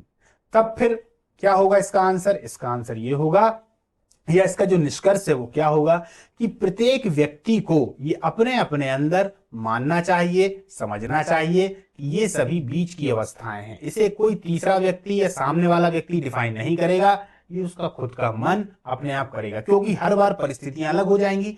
उन परिस्थितियों के हिसाब से अगर हम देखेंगे तो हम समझेंगे कि अरे यार हाँ, ये जो परिस्थिति है इसमें अब बीच का मार्ग कौन सा है, तब हम मध्यम मार्ग की कर पाएंगे। इसके लिए कोई विशेष अरस्तु ने बताया नहीं कि यहां पर आप मध्यम मार्ग में आ जाओ, या क्योंकि परिस्थितियां हर बार अलग होंगी ना। बात तो परिस्थितियों पे कर रहे हैं अरस्तु कि जब आपके सामने ऐसी परिस्थितियां होंगी तब आप इन सबका प्रयोग करेंगे। तो बीच का मार्ग प्रत्येक व्यक्ति के मन के अंदर की बात है। तो आलोचना में आप ये लिख सकते हैं कि इसका आधार बना पाना मुश्किल है, या आधार करना या बीच की अवस्था कैसे डिफाइन हो, उसकी क्या परिभाषा है ना। तो ये आलोचना में हो गया एक पक्ष। इस प्रकार उदारता बिना सोचे समझे सब कुछ लुटा देना तथा कभी किसी को कुछ ना देने की मध्यवर्ती अवस्था है। उदारता को वो क्या कहते हैं कि ऐसा नहीं हो कि भैया आपके पास में धन है काफी सारा, आपने सोचा एक काम करो देते फिरो सबको, तो देते फिर रहे हो तो गरीब बन जाओगे, और आपके पास में बहुत ज्यादा धन है फिर भी आप नहीं दे रहे हो तो कृपण या कंजूस तो कहलाओगे ही। तो इसके भी बीच की अवस्था है। वहीं विनम्रता के संबंध में कहा जा सकता है क्योंकि वह अत्यधिक चापलूसी तथा अत्यधिक दुर्व्यवहार के बीच की स्थिति है। ठीक, इस प्रकार अरस्तु के मतानुसार समस्त नैतिक सद्गुणों का महत्व यही है कि वे दो अतिवादी दृष्टिकोण से हटकर उनके मध्य में संतुलित मार्ग पर ले जाते हैं। अब देखिए, यहां से ऊपर से देखने पर अरस्तु का सिद्धांत बहुत ही सरल और महत्वपूर्ण प्रतीत होता है, किंतु गंभीरता पूर्वक विचार करने से हमें यह ज्ञात होता है कि इसमें बहुत सारी कठिनाइयां हैं। आप भी विचार करिए, जिसके कारण इसे व्यवहारिक जीवन में ठीक ठीक आचरण में लाना कठिन हो जाता है। कुछ मामलों में तो ये बीच में आ ही नहीं सकता। न्याय की यदि बात की जाए तो अब जैसे मान लीजिए किसी सामने वाले व्यक्ति ने किसी की हत्या कर रखी है, अब उसमें बीच का आप क्या करोगे? उसको सजा देने के लिए बीच कैसा कौन सा मार्ग निकालोगे बताइए? तो कुछ मामलों में तो ये बात फिट ही नहीं हो पाती। मध्य मार्ग की आलोचना। इस सिद्धांत की पहली कठिनाई तो यह है कि सभी संवेगों और कर्मों के संबंध में मध्यवर्ती अवस्थाएं निर्धारित करना संभव नहीं है। उदाहरण जैसे मान लीजिए घृणा, प्रतिशोध आदि ऐसे संवेग हैं जिनमें कोई मध्यवर्ती स्थिति संभव नहीं। इस प्रकार हत्या, चोरी में विचार आदि कर्मों की मध्यवर्ती अवस्थाएं भी संभव नहीं हो सकती। अब जैसे कि घृणा, आप किसी से घृणा हो रही है, अब उस घृणा में मध्यवर्ती स्थिति संभव है क्या? उससे ज्यादा घृणा कर लूं या कम घृणा कर लूं, क्योंकि घृणा इतनी प्रबल होती है, नफरत इतनी प्रबल होती है कि वो कम और ज्यादा होती ही नहीं, वो सिर्फ होती है। ठीक उसी प्रकार प्रेम भी है। प्रेम या तो ज्यादा होता है, मतलब प्रेम होता है, वो ज्यादा कम की बात ही नहीं हो पाती। तो ऐसी प्रकार प्रतिशोध है। तो ये ऐसे संवेग हैं जिनमें मध्यवर्ती स्थिति ही संभव नहीं है। अरस्तु के उक्त सिद्धांत की दूसरी कठिनाई यह भी है कि सभी परिस्थितियों में सभी व्यक्तियों के लिए किसी भी संवेग अथवा कर्म की एक मध्यवर्ती अवस्था ठीक ठीक निश्चित करना लगभग असंभव है। देखिए, अगर हम किसी भी राज्य की बात करें, देश की बात करें, किसी समाज की बात करें, तो उसमें अलग अलग प्रकार के अलग अलग आदमी पाए जाते हैं। सभी के अंदर उतनी बुद्धि नहीं होती कि वो किसी एक मध्य मार्ग को चुन पाए। तो ये बात एक तो सभी लोगों के लिए लागू नहीं हो पाती, व्यक्तिगत रूप से ये लागू जरूर हो सकती है, और वो भी कुछ व्यक्तियों के लिए। यही इनके मध्यम मार्ग की आलोचना है। ठीक है, इस आलोचना को आप लिखेंगे निष्कर्ष के रूप में क्या लिख सकते हैं कि हाँ, निश्चित तौर पर अगर देखा जाए तो अरस्तु के द्वारा जो कही गई बातें हैं वो नैतिक दृष्टि से तो काफी अच्छी प्रतीत होती हैं, पर व्यवहारिक दृष्टि से मध्य मार्ग की स्थिति का ठीक ठीक निर्धारण कर पाना हर व्यक्ति के लिए संभव नहीं है। ठीक, आलोचना में ऊपर पॉइंट लिखकर नीचे आप बढ़िया निष्कर्ष लिख सकते हैं। 5 नंबर में आ जाएगा तो लिख पाएंगे कि नहीं? चलिए आगे चलते हैं। इसके अतिरिक्त यह प्रश्न भी बहुत महत्वपूर्ण है कि किस आधार पर कोई व्यक्ति किसी विशेष संवेग अथवा कर्म की एक मध्यवर्ती अवस्था का निर्णय कर सकता है। अरस्तु स्वयं यह मानते हैं कि इस प्रश्न का ठीक ठीक उत्तर देना बहुत कठिन है, उन्होंने खुद भी माना है। अतः उन्होंने कहा कि इस संबंध में कोई निश्चित नियम नहीं बताया जा सकता। उनका मत है कि अपनी परिस्थितियों को ध्यान में रखते हुए अंततः व्यक्ति स्वयं भी अपनी बुद्धि के द्वारा इस प्रश्न का उचित उत्तर पा सकते हैं। अब हर व्यक्ति को अपना उत्तर स्वयं खोजना पड़ेगा। अरस्तु कोई उत्तर नहीं बताएंगे इस मामले में, क्योंकि अब अरस्तु तो अरस्तु हैं, पर अरस्तु सबके मन को थोड़ी ना जानते हैं और सबकी परिस्थितियों से भी अनभिज्ञ हैं। तो जिसकी जो परिस्थिति है वो उस परिस्थिति में मध्यम मार्ग निकाले और उसके अनुसार आचरण करे, उसके अनुसार कार्य रूप में परिणत करते। ठीक है, वस्तुतः अरस्तु ने स्वयं यह स्वीकार किया कि उनका मध्य मार्ग का सिद्धांत गणित के किसी सिद्धांत की भांति पूर्णतः निश्चितम रूप से दो अतिवादी स्थितियों के बीच की स्थिति अर्थात नैतिक आचरण या सद्गुण निश्चित नहीं करता, परंतु उपयुक्त सभी कठिनाइयों के होते हुए भी अरस्तु का यह सिद्धांत नैतिक आचरण की दृष्टि से बहुत महत्वपूर्ण है, क्योंकि यह व्यवहारिक जीवन में मनुष्य का पर्याप्त मार्गदर्शन कर सकता है। बिल्कुल, ये बात समझ में आई। ये वही निष्कर्ष था जिसकी भी मैंने चर्चा आप लोगों से कर दी कि हम इस पूरे सिद्धांत को अगर देखा जाए तो नैतिक आचरण की दृष्टि से बहुत महत्वपूर्ण है, लेकिन व्यवहारिक दृष्टि से देखा जाए तो व्यक्ति व्यक्ति की बात है कि कौन उसको मान पा रहा है, कौन उसको नहीं मान पा रहा है।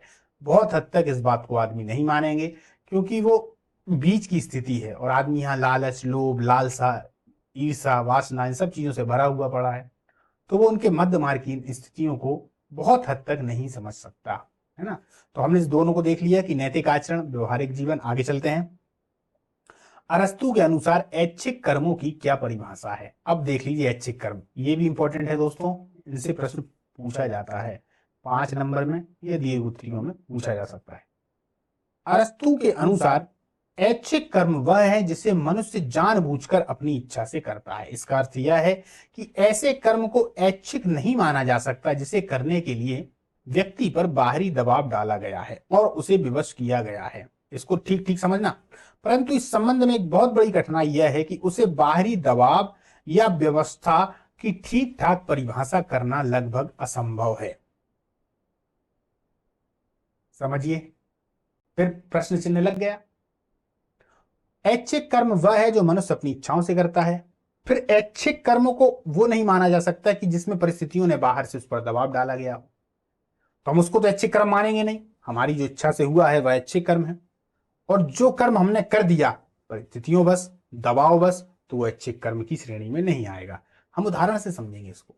जिसके कारण मनुष्य के किसी काम को वास्तव में अनैच्छिक कहा जा सकता है। उदाहरण, क्या ऐसे कर्म को सचमुच अनैच्छिक माना जा सकता है जिसे किसी व्यक्ति ने अपनी अथवा अपने प्रियजनों की संभावित मृत्यु, कठोर दंड, तीव्र पीड़ा आदि के भय से उत्पन्न विवशता के कारण किया हो। अब देखिए, मान लीजिए आप एक घर में हैं, अब घर में हो जाने के बाद में चोर डकैतों ने आपके ऊपर हमला कर दिया। अब आपके सामने कंडीशन इस तरीके से है कि वो जो चोर और डकैत हैं वो आपसे धन मांग रहे हैं कि भैया धन दे दो, अन्यथा हम आपके बच्चे को मार देंगे। पर आपके पास भी एक कंडीशन है कि आपके हाथ में रिवॉल्वर है, आप भी उसको मार सकते हो। अब आपने यदि उसको मार दिया, समझिएगा, यदि आपने उसको मार दिया तो हो सकता है आपका बच्चा भी बच जाए, आप भी बच जाएं, आपका धन भी सुरक्षित हो जाए। पर यदि आप उसको नहीं मार पाए तो आपका धन वो ले जाएंगे और हो सकता है वो आपको ही मार के निकल जाएं। तो अब आप वहां पर क्या करेंगे? वो आपके कौन से कर्म होंगे? अच्छे कर्म, पर वो तो बाहर की परिस्थितियों के अनुसार आपने किए हैं, तभी तो उसको मारा। यदि आप उसको नहीं मारते तो वो आपके लिए मार देता और धन वगैरह सब कुछ लेकर चला जाता। तो यहाँ पर अच्छे कर्म क्या है? तो इसकी परिभाषा कर पाना भी ठीक ठीक असंभव सा होता है कुछ मामलों में। उदाहरण से आपको समझ में आया? आगे चलते हैं, अभी और क्लियर होगा।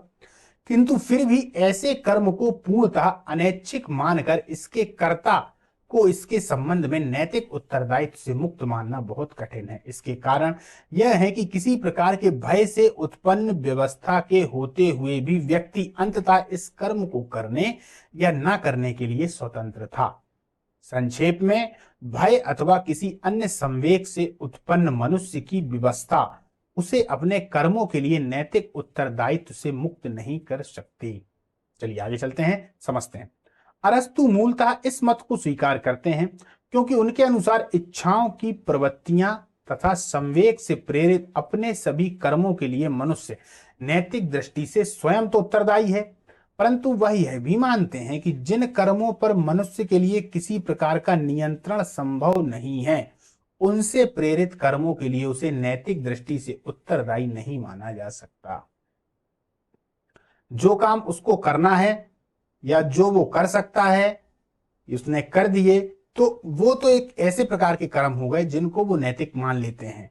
पर जो वो नहीं करना चाहता पर उसके द्वारा करवा दिए गए, तो वो उनको नैतिक दृष्टि से उत्तरदायी नहीं मानते, है ना। जैसे कि उस समय पर यदि वो सामने वाले को मार देता है और अपने बच्चे को, अपने धन को बचा लेता है, तो वो नैतिक दृष्टि से गलत नहीं होगा, नैतिक दृष्टि से वो गलत नहीं होगा, क्योंकि भाई उसने अपने आप को बचाने के लिए ये सब किया हुआ है ना। समझ में आ गया? चलिए उदाहरण के लिए अब और उदाहरण देख लें। यदि कोई व्यक्ति किसी गरीब की भूख शांत करने के लिए भोजन खरीद कर देता है और उस भोजन में जहर मिला होने के कारण गरीब की हो जाती है मृत्यु, तो इसके लिए उस व्यक्ति को नैतिक दृष्टि से उत्तरदायी नहीं माना जा सकता, क्योंकि वह इस तथ्य से पूर्णतः अनभिज्ञ है कि भोजन में जहर मिला हुआ है। आप अपने आप को ही देख लें, मान लीजिए आपने बढ़िया किसी होटल से खाना वगैरह पैक करवाया, खाना जो है बहुत पुराना था और आपने किसी गरीब को दे दिया। आप अंदर से कितने अच्छे हैं, पर हो वहां उल्टा गया। जो वो गरीब था वो बेचारा समाप्त हो गया, खत्म हो गया। अब आप नैतिक रूप से आप गलत हैं? नहीं, वो जो होटल वाले का जो भोजन है वो गलत है। क्लियर? तो यहां से एक उदाहरण से आपको समझ में आया। अरस्तु का कथन यह है कि इस प्रकार के तथ्य संबंधी अनभिज्ञता के कारण किए गए सभी काम वास्तव में अनैच्छिक ही होते हैं, क्योंकि हमको पता नहीं ना, इसीलिए ये अनैच्छिक हैं। अतः उनके लिए मनुष्य को उत्तरदायी मानना उचित नहीं है। तब जो व्यक्ति जिसने खाना दिया है वो उसका उत्तरदायी नहीं है। लेकिन अरस्तु के मतानुसार, अब यहां पर और समझना, नैतिक सद्गुण की अनभिज्ञता के फलस्वरूप किए गए कर्म अनैच्छिक नहीं होते। सुनिएगा, नैतिक सद्गुण की अनभिज्ञता यानी कि जो नैतिक सद्गुण है वो आपके अंदर नहीं है, इसके बाद आपने कोई कर्म किए तो वो अनैच्छिक नहीं होंगे, वो भी आपकी इच्छा से ही होंगे। इन कर्मों के लिए मनुष्य को नैतिक उत्तरदायित्व से मुक्त नहीं माना जा सकता। समझिए उदाहरण से। उदाहरण के लिए, कोई मनुष्य शराब के नशे में, क्रोध में, वासना में किसी की हत्या कर देता है तो उसे ऐच्छिक माना जाएगा और उसके लिए मनुष्य नैतिक दृष्टि से पूरा उत्तरदायी होगा। यह समझना कठिन नहीं कि अरस्तु ने ऐसे कर्मों को ऐच्छिक क्यों कहा है। अब देखिए, कोई व्यक्ति है, वो शराब के नशे में है। अब नशे में उसमें क्या हुआ कि उसका जो चेतन मन है वो तो समाप्त हो गया, अब चेतन मन उसके अंदर आ गया। अब चेतन मन में उसके अगर देखा जाए तो यही भरी हुई है हिंसा, और उसने सामने वाले को मार डाला। तो अब इसको हम क्या कहेंगे? इसको हम ये कहेंगे कि ये उसका अनैच्छिक कर्म था? नहीं, ये उसकी इच्छा से ही किया गया कर्म है, क्योंकि उसने शराब पी लेने के बाद में उसने ऐसा कृत्य किया, तो हम उसमें ये नहीं कह सकते कि वो शराब के नशे में था तो उसने गलत कर दिया। यहां पर अरस्तु की नजर में उसको ऐच्छिक ही माना जाएगा, क्योंकि वह एक तो नैतिक सद्गुण के विरुद्ध है ना, नैतिक सद्गुण के विरुद्ध है, तो इसीलिए उसको ऐच्छिक माना जाएगा, अनैच्छिक नहीं माना जाएगा। तो यहां समझ में आया। संक्षेप में कहा जा सकता है कि अरस्तु ने अच्छे कर्मों के स्वरूप की जो व्याख्या की है वह समानता युक्त, संगत और संतोषप्रद है। यहां पर उन्होंने ऐच्छिक अनैच्छिक बातों को अच्छे से बताया। उम्मीद है आप लोगों को ये बातें पूरी समझ में आई होंगी। ठीक, आगे चलें। अरस्तु के आदर्श नैतिक जीवन को थोड़ा समझाइए। बिल्कुल, मनुष्य के आदर्श नैतिक जीवन के संबंध में अरस्तु के विचार प्लेटो के विचार से अधिक भिन्न नहीं है। नैतिक जीवन के मामले में प्लेटो की भांति वह भी यह मानते हैं कि आत्मा के बौद्धिक तत्व, भावनात्मक, इन दोनों पक्षों के समुचित समन्वय के द्वारा मनुष्य का जीवन वास्तव में आनंदमय हो सकता है। अपने मध्य मार्ग के सिद्धांत में अरस्तु ने स्पष्ट कहा कि इच्छा तथा भावनाओं का पूर्ण दमन करना और सदैव उन्हीं के वशीभूत होकर आचरण करना दोनों ही अवांछनीय है। अवांछनीय का मतलब है युक्ति संगत नहीं है ना। प्लेटो इस मत का पूर्णतः समर्थन करते हैं कि बुद्धि के नियंत्रण में ही इच्छाओं की तृप्ति करना आनंदमय तथा आदर्श नैतिक जीवन का सर्वोत्तम मार्ग है। बुद्धि के नियंत्रण में, यानी बीच का मार्ग तो बता ही रहे हैं, साथ साथ में नियंत्रण की बात भी कर रहे हैं कि जब भी कोई कार्य किया जाएगा तो उसमें विवेक को, बुद्धि को, सद्बुद्धि को शामिल कर किया जाएगा। ठीक है, तभी आदर्श नैतिक जीवन सर्वोत्तम मार्ग है। इस प्रकार प्लेटो और अरस्तु दोनों ही बुद्धि के द्वारा नियंत्रित जीवन को संतुलित और आदर्श नैतिक जीवन मानते हैं। इस मामले में दोनों के जो पक्ष हैं, दोनों के जो विचार हैं वो एक जैसे हैं, लेकिन अरस्तु प्लेटो के प्रत्यय के सिद्धांत को स्वीकार नहीं करते। ये वही प्रत्यय के सिद्धांत हैं जिस पर अपन ने कल बहुत चर्चा की थी, है ना, जो एक अलग जगत की बात करते हैं। अब यहां पर खंडन होगा, देखिए। अतः उन्होंने प्लेटो के इस मत का समर्थन नहीं किया। सभी शुभ वस्तुओं के मूल में एक ही शुभ का प्रत्यय विद्यमान रहा, जो परम और निरपेक्ष शुभ है। इस बात को खंडन कर देते हैं कौन? अरस्तु। वो नहीं मानते, वो कहते हैं ऐसी कोई अलग से सत्ता नहीं है, जैसा कि प्लेटो कहते हैं। अरस्तु कहते हैं कि हम बहुत कुछ वस्तुओं को शुभ कहते हैं जिनमें परस्पर कोई समानता ही नहीं। उदाहरण के लिए अरस्तु इनकी जो बात का खंडन करते हैं वो अलग अलग पे अलग अलग प्रत्यय ले आते हैं। माने कि सुख का अलग प्रत्यय है, स्वास्थ्य का अलग है, सम्मान का अलग है, विवेक का अलग है, संयम का अलग है, साहस का अलग है। जबकि प्लेटो प्रत्ययों की एकता की बात करते हैं और एक अलग जगत की बात करते हैं कि सभी में एक शुभ का प्रत्यय है, वो सभी में है और सभी एक जैसे हैं। वो कहते हैं इन सब के अपने अपने अलग प्रत्यय हैं। साहस, न्याय आदि को हम सुख कहते हैं। ठीक, और धन, घर, वस्त्र, आभूषण, भोजन आदि भौतिक वस्तुओं को भी शुभ कहेंगे, कहते ही हैं। स्पष्ट है कि इन भिन्न भिन्न वस्तुओं के मूल में शुभ का एक ही प्रत्यय विद्यमान नहीं हो सकता। इस कारण अरस्तु ने प्लेटो के द्वारा मान्य निरपेक्ष शुभ की प्रत्यय की स्थिति को स्वीकार नहीं किया। एक ये भी आप जब अंतर करेंगे तो बताएंगे कि अरस्तु जिन प्रत्ययों के सिद्धांत की एकता की बात करते हैं, प्लेटो उस एकता की बात प्रत्ययों के सिद्धांत में अरस्तु ने स्वीकार नहीं की। उन्होंने कहा कि सुख, स्वास्थ्य, सम्मान, विवेक, संयम, साहस ये सभी अलग अलग हैं और सभी के अपने अलग अलग प्रत्यय हैं। प्रत्यय का मतलब होता है किसी की विशेष परिभाषा, उसका सार। ठीक, तो इसको आप लोग समझिएगा। तो उन्होंने शुभ के प्रत्यय की जो स्थिति है उसको स्वीकार नहीं किया। सबके अपने अलग अलग प्रत्यय हैं। यहां पर प्लेटो ने कहा कि हम जिन वस्तुओं को शुभ कहते हैं उन सब के संबंध में एक बात समान है और वह यह है कि हम किसी न किसी रूप में उनकी कामना करते हैं।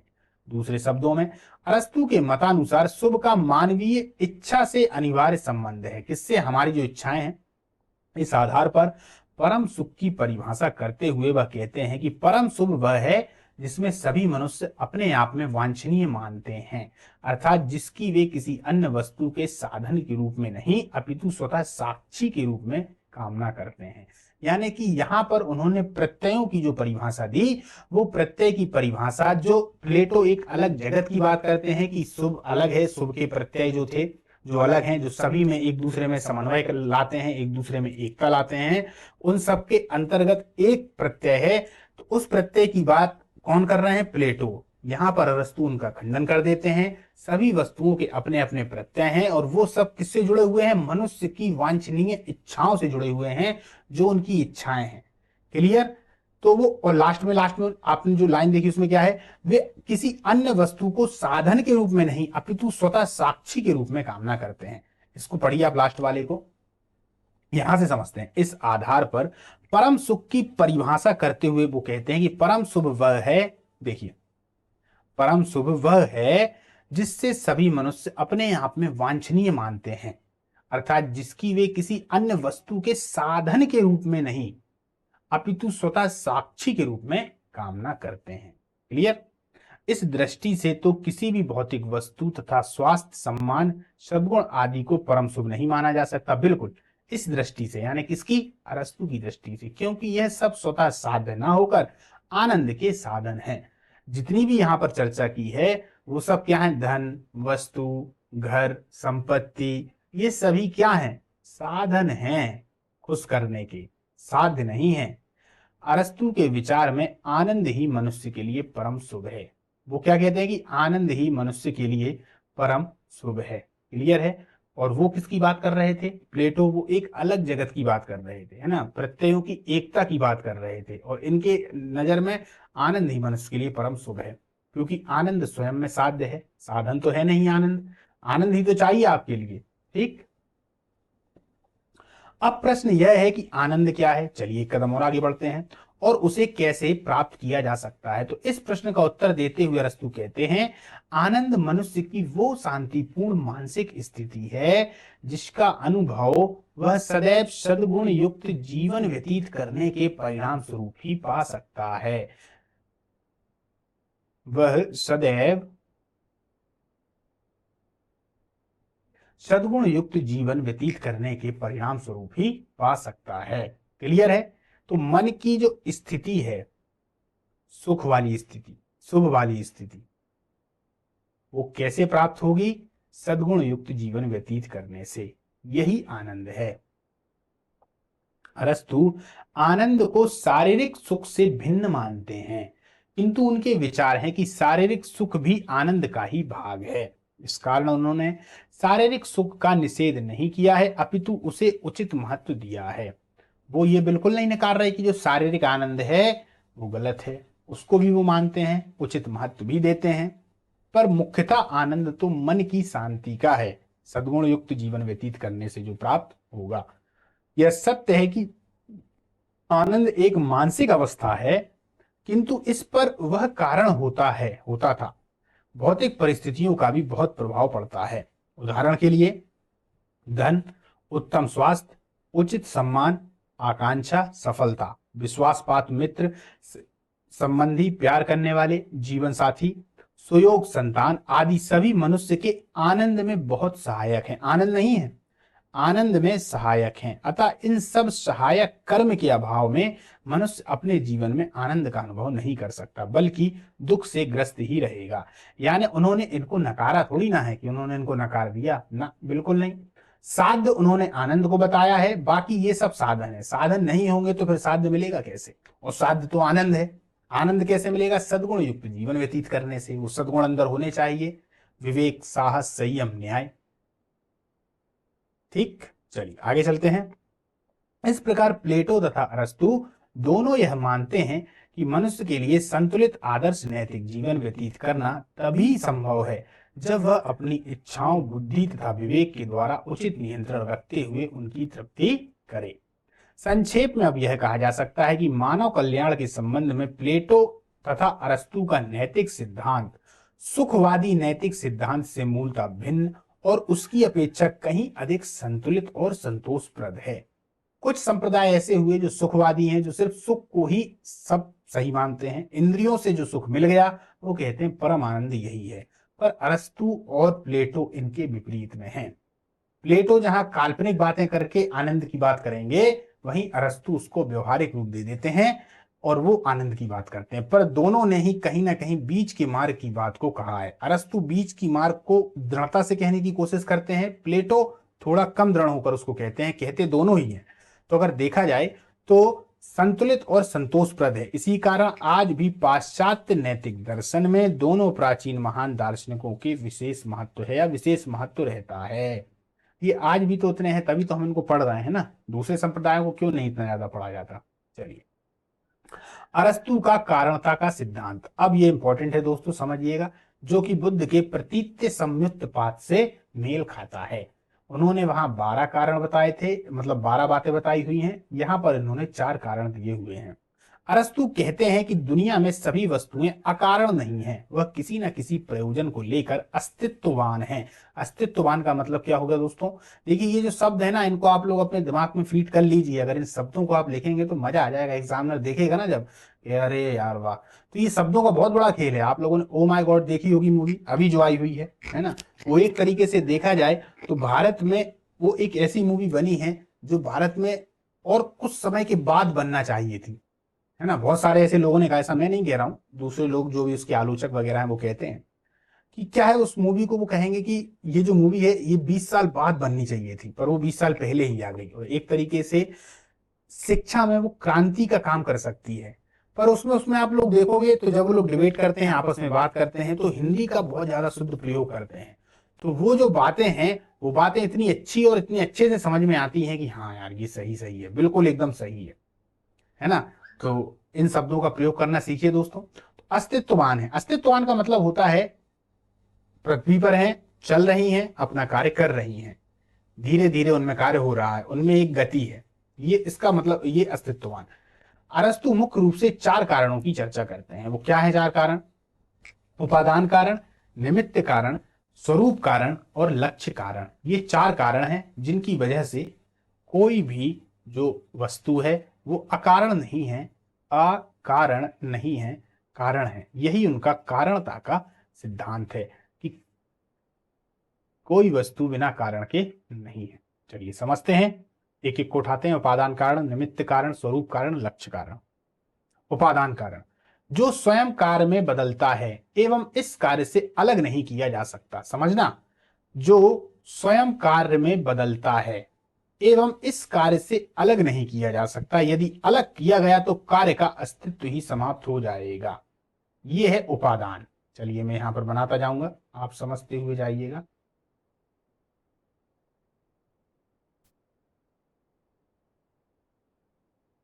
ये घड़ा है मिट्टी का, ठीक है, मिट्टी का ये घड़ा है। ये जो घड़ा आप देख रहे हैं ये है उपादान कारण, जो स्वयं कार्य में बदलता है एवं इस कार्य से अलग नहीं किया जा सकता, यदि अलग किया गया तो कार्य का अस्तित्व समाप्त हो जाएगा। जैसे मिट्टी घड़े का उपादान कारण है, यानी कि मिट्टी को यदि समाप्त कर दिया जाए तो घड़े का कोई अस्तित्व नहीं रह जाता। तो ये जो आप घड़ा देख रहे हैं ये मिट्टी से बना है, तो इसमें जो मिट्टी है, चलिए ऊपर मिट्टी लिखा है, ये मिट्टी उपादान है। क्या है? उपादान। यदि मिट्टी को ही समाप्त कर दिया जाए तो घड़े का कोई अस्तित्व रहेगा? नहीं रहेगा। तो ये क्या हो गया? उपादान हो गया। निमित्त कारण, वह कारण जो उपादान में गति उत्पन्न कर कार्य में सहायक होता है, किंतु कार्य का अस्तित्व इस कारण के ना होने के बाद भी, उत्पत्ति के बाद भी बना रहता है। जैसे कुम्हार घड़े का निमित्त कारण है, यदि कुम्हार घड़ा बनाकर है, मतलब कुम्हार घड़ा बनाकर चला जाता है तो भी घड़े का अस्तित्व बना रहेगा। मान लीजिए यहां पर कोई कुम्हार है, ये कुम्हार है, ठीक है, ये इसने घड़ा बनाया, तो ये क्या हो गया? निमित्त कारण है, निमित्त कारण। अब इसने घड़ा बनाया मिट्टी से और ये यहां से चला गया, तो घड़ा तो बनी गया है, घड़े में पानी है, तो ये घड़ा बना रहेगा इसके चले जाने के बाद भी। तो निमित्त कारण सिर्फ तब तक रहेगा जब तक इसमें कार्य हो रहा है, बन जाने के बाद ये यहां से चला जाएगा। तो ये क्या हो गया? निमित्त कारण। ठीक, अब आगे देखते हैं। स्वरूप कारण, जो मस्तिष्क के में आकार के रूप में विद्यमान रहता है और कार्य की उत्पत्ति का आधार है। जैसे कुम्हार के मस्तिष्क में घड़े का पूर्ण स्वरूप, जिसे सोच कर वह घड़े का निर्माण करता है। स्वरूप कारण, स्वरूप कारण क्या है दोस्तों? यहां पर मैं लिख देता हूं ताकि आप समझें।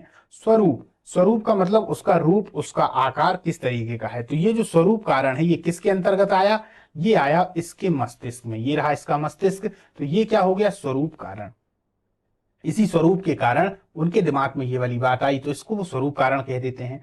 तो स्वरूप कारण हो गया, कुम्हार स्वयं निमित्त कारण हो गया, और ये जो मिट्टी है, ये जो ऊपर मिट्टी है, ये क्या हो गया, मिट्टी जो है वह उपादान कारण है।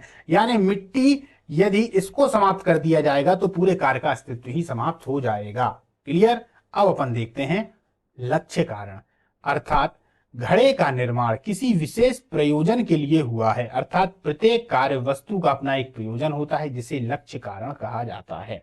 अब समझिए, स्वरूप कारण हो गया, निमित्त कारण हो गया, सबसे लास्ट में है लक्ष्य कारण। लक्ष्य कारण जैसे विदित है कि कोई भी कार्य किस लिए हुआ है, लक्ष्य यानी क्या होता है, साध्य। क्या होता है, साध्य। अब घड़े का लक्ष्य क्या है, लोगों को पानी पिलाना, मतलब लोगों की पानी को ठंडा रखना। तो उस साध्य के लिए, उस लक्ष्य के लिए उस घड़े का निर्माण किया गया था। यही जीवन की प्रत्येक वस्तुओं के साथ होता है, वह किसी न किसी कारण के कारण ही इस पृथ्वी पर रहती हैं। कारण समाप्त हो जाता है, उनका अस्तित्व समाप्त हो जाता है, उनका परिवर्तन फिर किसी अन्य रूप में हो जाएगा। जिसमें परिवर्तन हुआ है वो भी किसी कारण से ही हुआ है। यही कारणता का सिद्धांत है, जिसमें चार बातें हैं, उपादान, निमित्त, स्वरूप और लक्ष्य। क्लियर। तो उम्मीद है आप लोगों को ये अच्छे से समझ में आ गया होगा। यहां से आप एक चीज और समझ गए कि साध्य क्या हो गया, जो लक्ष्य है, जो लक्ष्य है वह हो गया साध्य, और बाकी जो तीन चीजें थी वो क्या हो गई, साधन। क्या क्या हो गई, साधन, उपादान, निमित्त, स्वरूप, ये सब साधन थे। लक्ष्य क्या था, उसको बना देना। क्लियर। आगे चलें। चलिए, कुछ समय के पश्चात अरस्तु निमित्त, स्वरूप और प्रयोजन को केवल स्वरूप, आकार, कारण मान लेते हैं। किस किस को, निमित्त को, निमित्त, स्वरूप और प्रयोजन को केवल स्वरूप और आकार, कारण मान लेते हैं।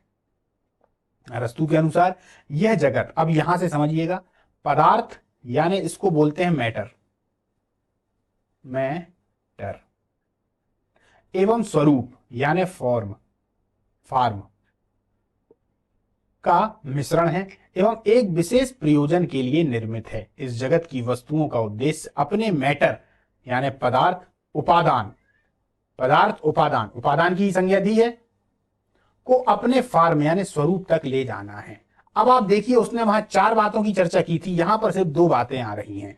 तो इन दो बातों का खंडन इस जो ऊपर वाली लाइन यहां हो गई, उन्होंने निमित्त को, स्वरूप को, प्रयोजन को केवल स्वरूप और आकार ही मान लिया है। क्या मान लिया है, निमित्त, स्वरूप, प्रयोजन, जो तीन चीजें हैं उनको लास्ट वाला मान लिया है, और जो पहला था वो उपादान, खाली पदार्थ था। तो यहां भी वही बात है, उसको थोड़ा अच्छे से डिफाइन कर दिया गया है, बाद में वो ऐसा मान लेते हैं तो कोई समस्या नहीं है, बहुत छोटी सी बात है। उम्मीद रहती है कि आप लोग इन बातों को समझ पाएंगे। क्लियर। चलिए अब आगे चलते हैं अपन। तो अब जब मैं आपको बताऊंगा तो इसको अच्छे से समझना, इस पूरे कंसेप्ट को। देखिए, घड़े को ही ले लेते हैं, ये घड़ा बना दिया, ठीक है। ये जो इसके अंदर है, ये जो मिट्टी है, ये हो गया है मैटर। क्या है, मैटर, जिसको पदार्थ भी कहा जाता है। और इन दोनों को अरस्तु की भाषा में उपादान कारण का कह दिया गया। क्या कह दिया गया, उपादान कारण। ध्यान से देखिएगा, पीछे आइए।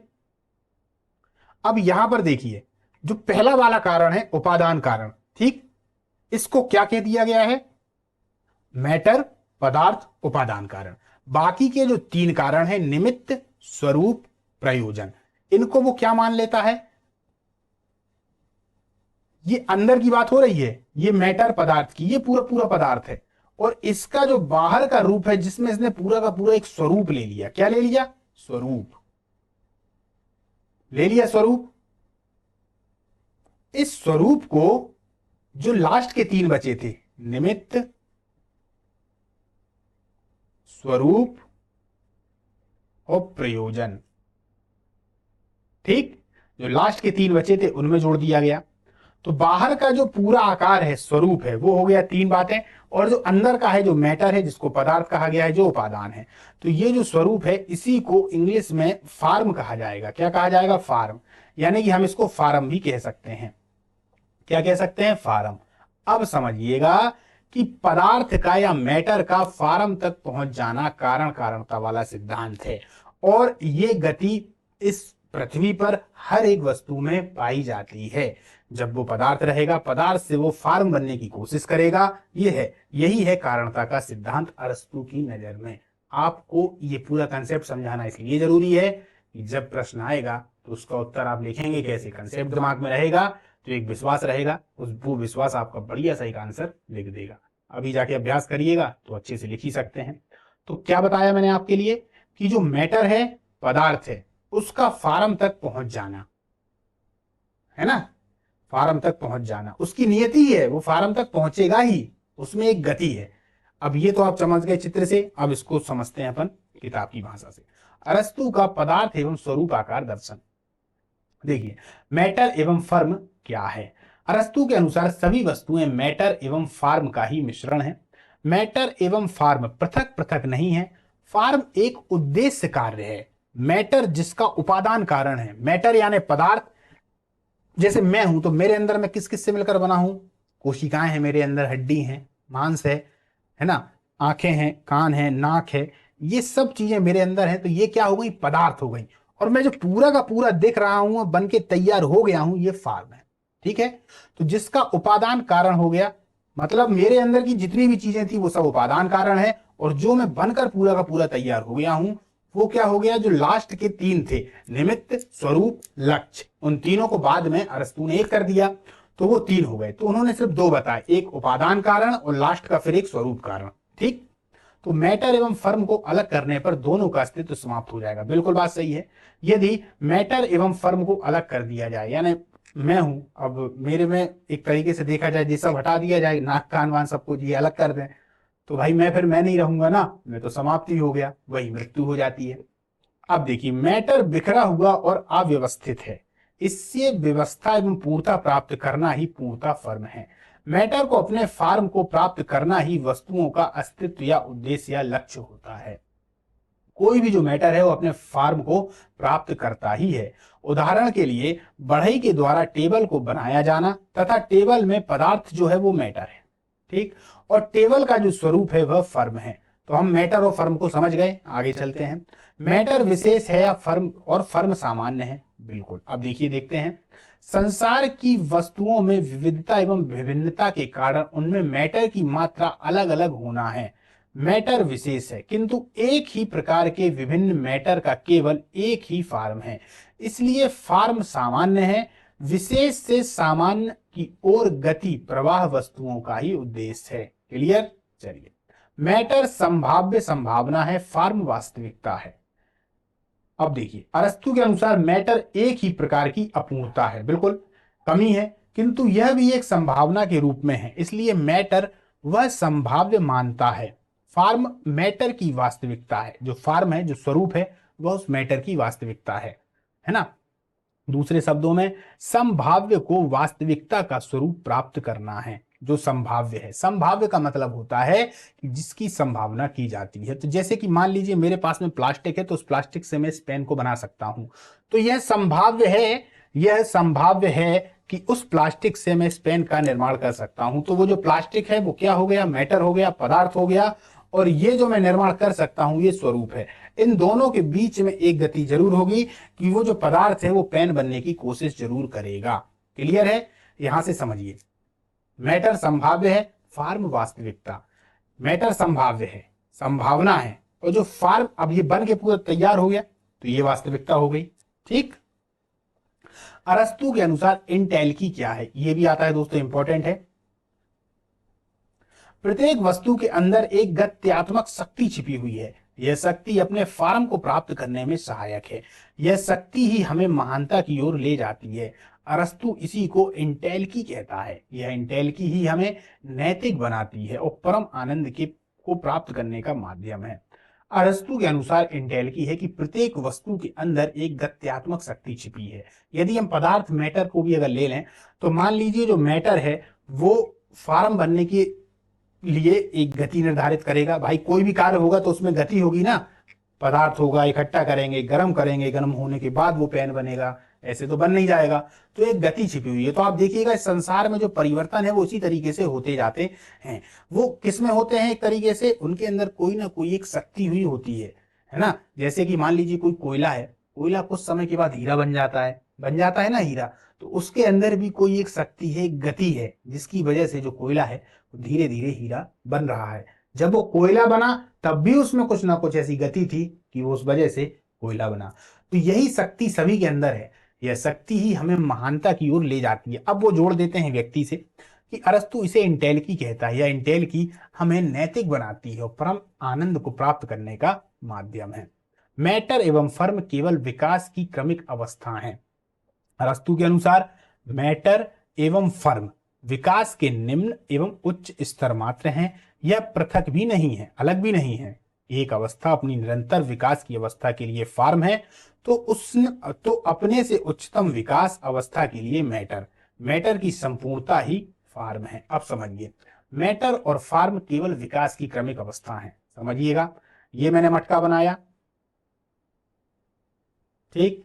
ये पहले क्या था? यहां से ये मिट्टी थी, मिट्टी से क्या बन गया? मटका बन गया। तो मिट्टी क्या थी? मैटर थी। ये क्या हो गया? ये फॉर्म हो गया, पूरा एक उद्देश्य हो गया। लेकिन एक दिन ये मटका भी तो टूट जाएगा। अब ये जो मटका है ये फिर से टूट गया, और टूट जाने के बाद फिर जमीन में हो गया। अब जमीन में जब ये हो गया तो जमीन में हो जाने के बाद कुछ समय के बाद व्यक्तियों को ये मटका मिल जाता है और वो इस मटके से एक ईंट बना लेते हैं। क्या बना लेते हैं? ईंट बना लेते हैं।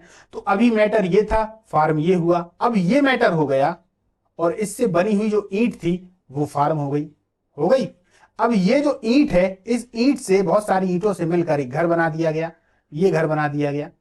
तो जब एक घर बना दिया गया तो ये फॉर्म था। तो अब ये जो है ये मैटर हो गया, जो ईंट है वो मैटर हो गई, और ये क्या हो गया? ये फॉर्म हो गया।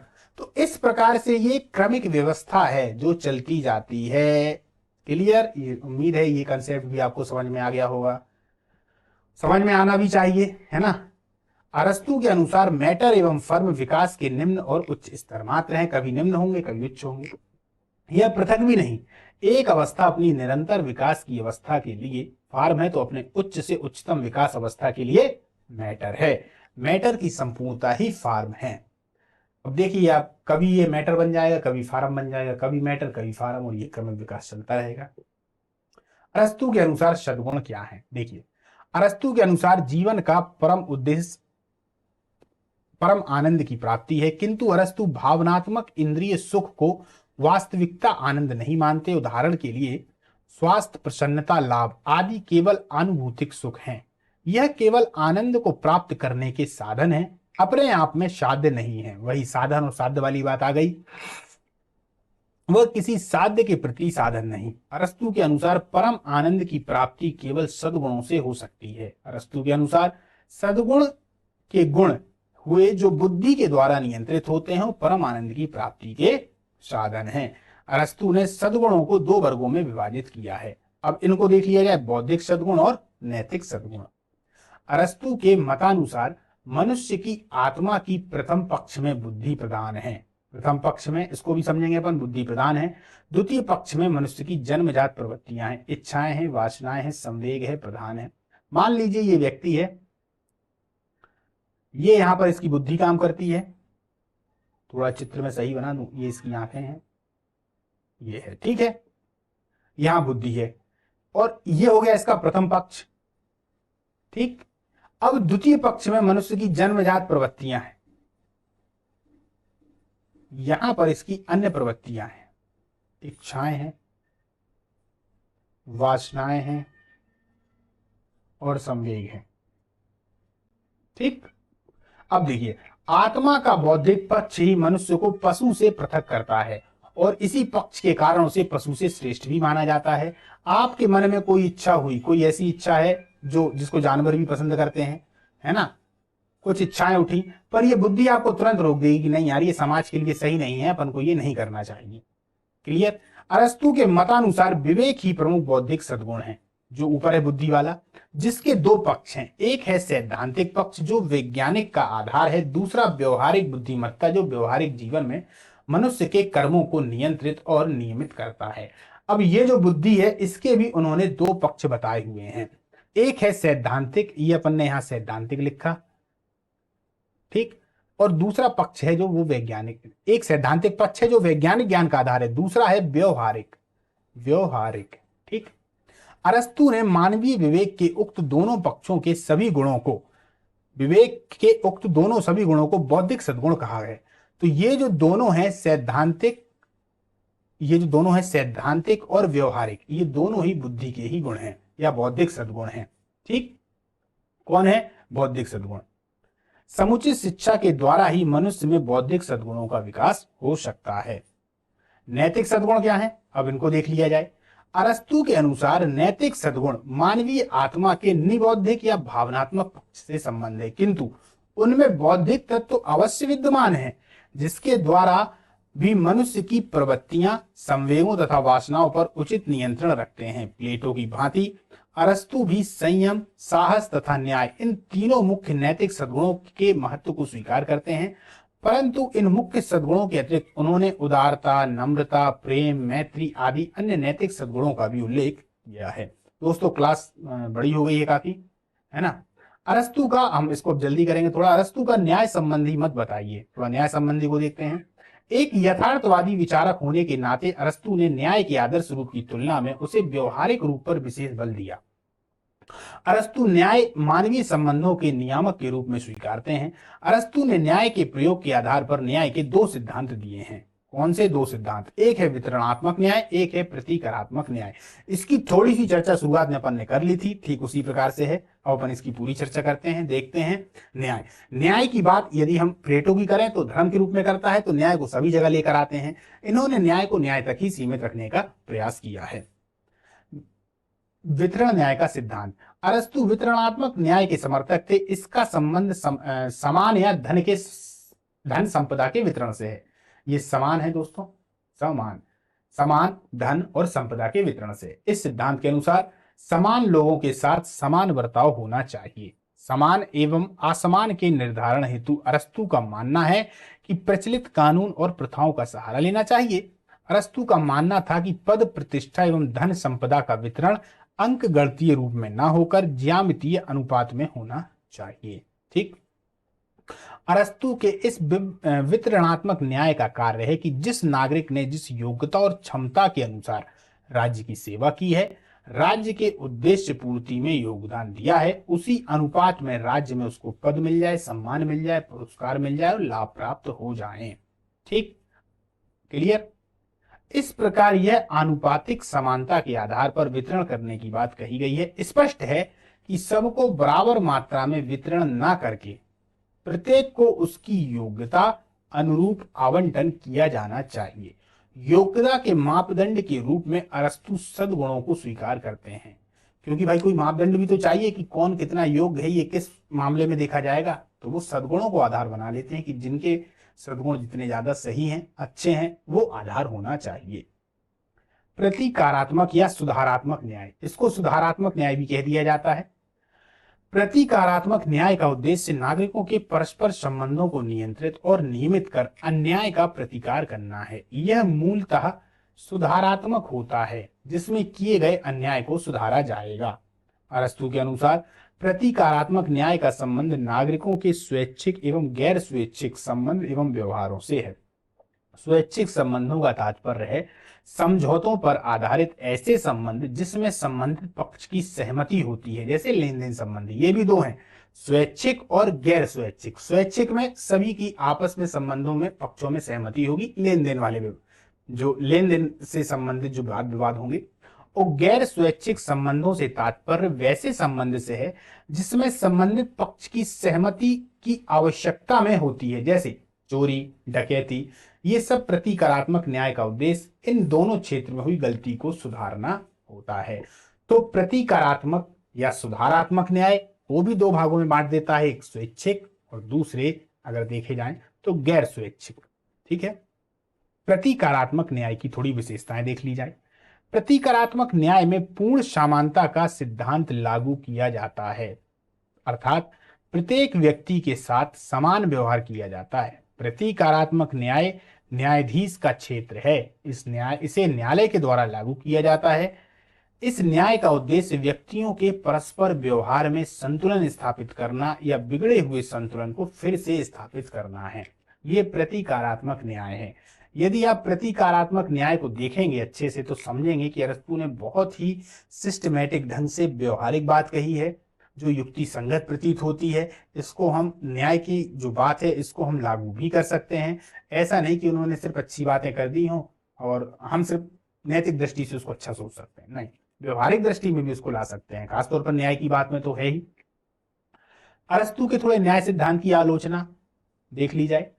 आलोचकों के अनुसार अरस्तू की न्याय संबंधी अवधारणा कुलीनतावादी या विशिष्ट वर्गीय है। कुलीनतावादी से मतलब आप समझ रहे हैं, उन लोगों को फायदा पहुंचाना जो पहले से ही मजबूत है, इसी को हम बोलते हैं कुलीनतावादी, जिसका उद्देश्य समाज के धनी एवं परंपरा रूप से सक्षम वर्गों के हितों की पूर्ति करना। ये जो कुलीनतावादी दृष्टिकोण होता है दोस्तों, एक तरीके से आप ऐसे समझिएगा कि जैसे कि मान लीजिए राहुल गांधी हैं, तो राहुल गांधी कुलीन परिवार से आए हुए हैं, पर नरेंद्र मोदी जी कुलीन परिवार के नहीं है, वो एक गरीब परिवार से आए हुए थे। तो वो जो दृष्टिकोण था कि यार ये कुलीनतावादी वहां से आए हुए हैं, कुलीन है, तो ये हमारे लिए क्या कर पाएंगे, मोदी जी गरीब थे तो वो गरीबों के लिए ज्यादा ध्यान देंगे। तो ये जो दृष्टिकोण है, तो यहाँ पर इन्होंने इसी अवधारणा को रखा है कि कुलीनतावादी या विशिष्ट वर्गीय है, जिसका उद्देश्य धनी एवं परंपरा रूप से सक्षम वर्गों के हितों की पूर्ति करना। वितरण मूलक न्याय में विरोधाभास भी है। यहाँ एक तरफ आनुपातिक समानता के आधार पर पदों का बंटवारा सभी नागरिकों में करने की बात की जाती है, दूसरी ओर सद्गुणी व्यक्ति कम होते हैं, सभी नहीं, अतः सिर्फ कुछ को सम्मान या पुरस्कार प्राप्त होगा, सभी को नहीं। क्योंकि उन्होंने आधार वहां पर बांटने का सद्गुण रख दिया ना, अब सभी लोगों के अंदर सद्गुण है, ये बात तो कहीं नहीं जा सकती, या फिर ये बात को हम भी नहीं मान सकते, आप भी नहीं मानेंगे, कोई भी नहीं मानेगा कि हाँ यार इन सभी लोगों के अंदर सद्गुण है, और है भी तो बहुत कुछ कम लोगों के लिए है। तो ये आप एक आलोचना में ये इस पक्ष को लिख सकते हैं। तो चलिए दोस्तों, आज की जो अपनी क्लास थी वो यहाँ पर समाप्त होती है। अब अपन मिलेंगे दोस्तों अगली क्लास में। अगली क्लास जो होगी वो भारतीय दर्शन पर होगी। भारतीय दर्शन में शुरुआत ही हम करेंगे बुद्ध से, फिर महावीर पर आएंगे, फिर शंकराचार्य पर आएंगे, धीरे धीरे ऐसे ऐसे बढ़ते हुए आगे चलेंगे। चलिए दोस्तों, तो जो लोग टेलीग्राम से नहीं जुड़े हैं, टेलीग्राम से जरूर जुड़ जाइए ताकि इसका जो PDF है वो आपको प्राप्त हो सके। नमस्कार, जय हिंद, मिलते हैं अगली क्लास में।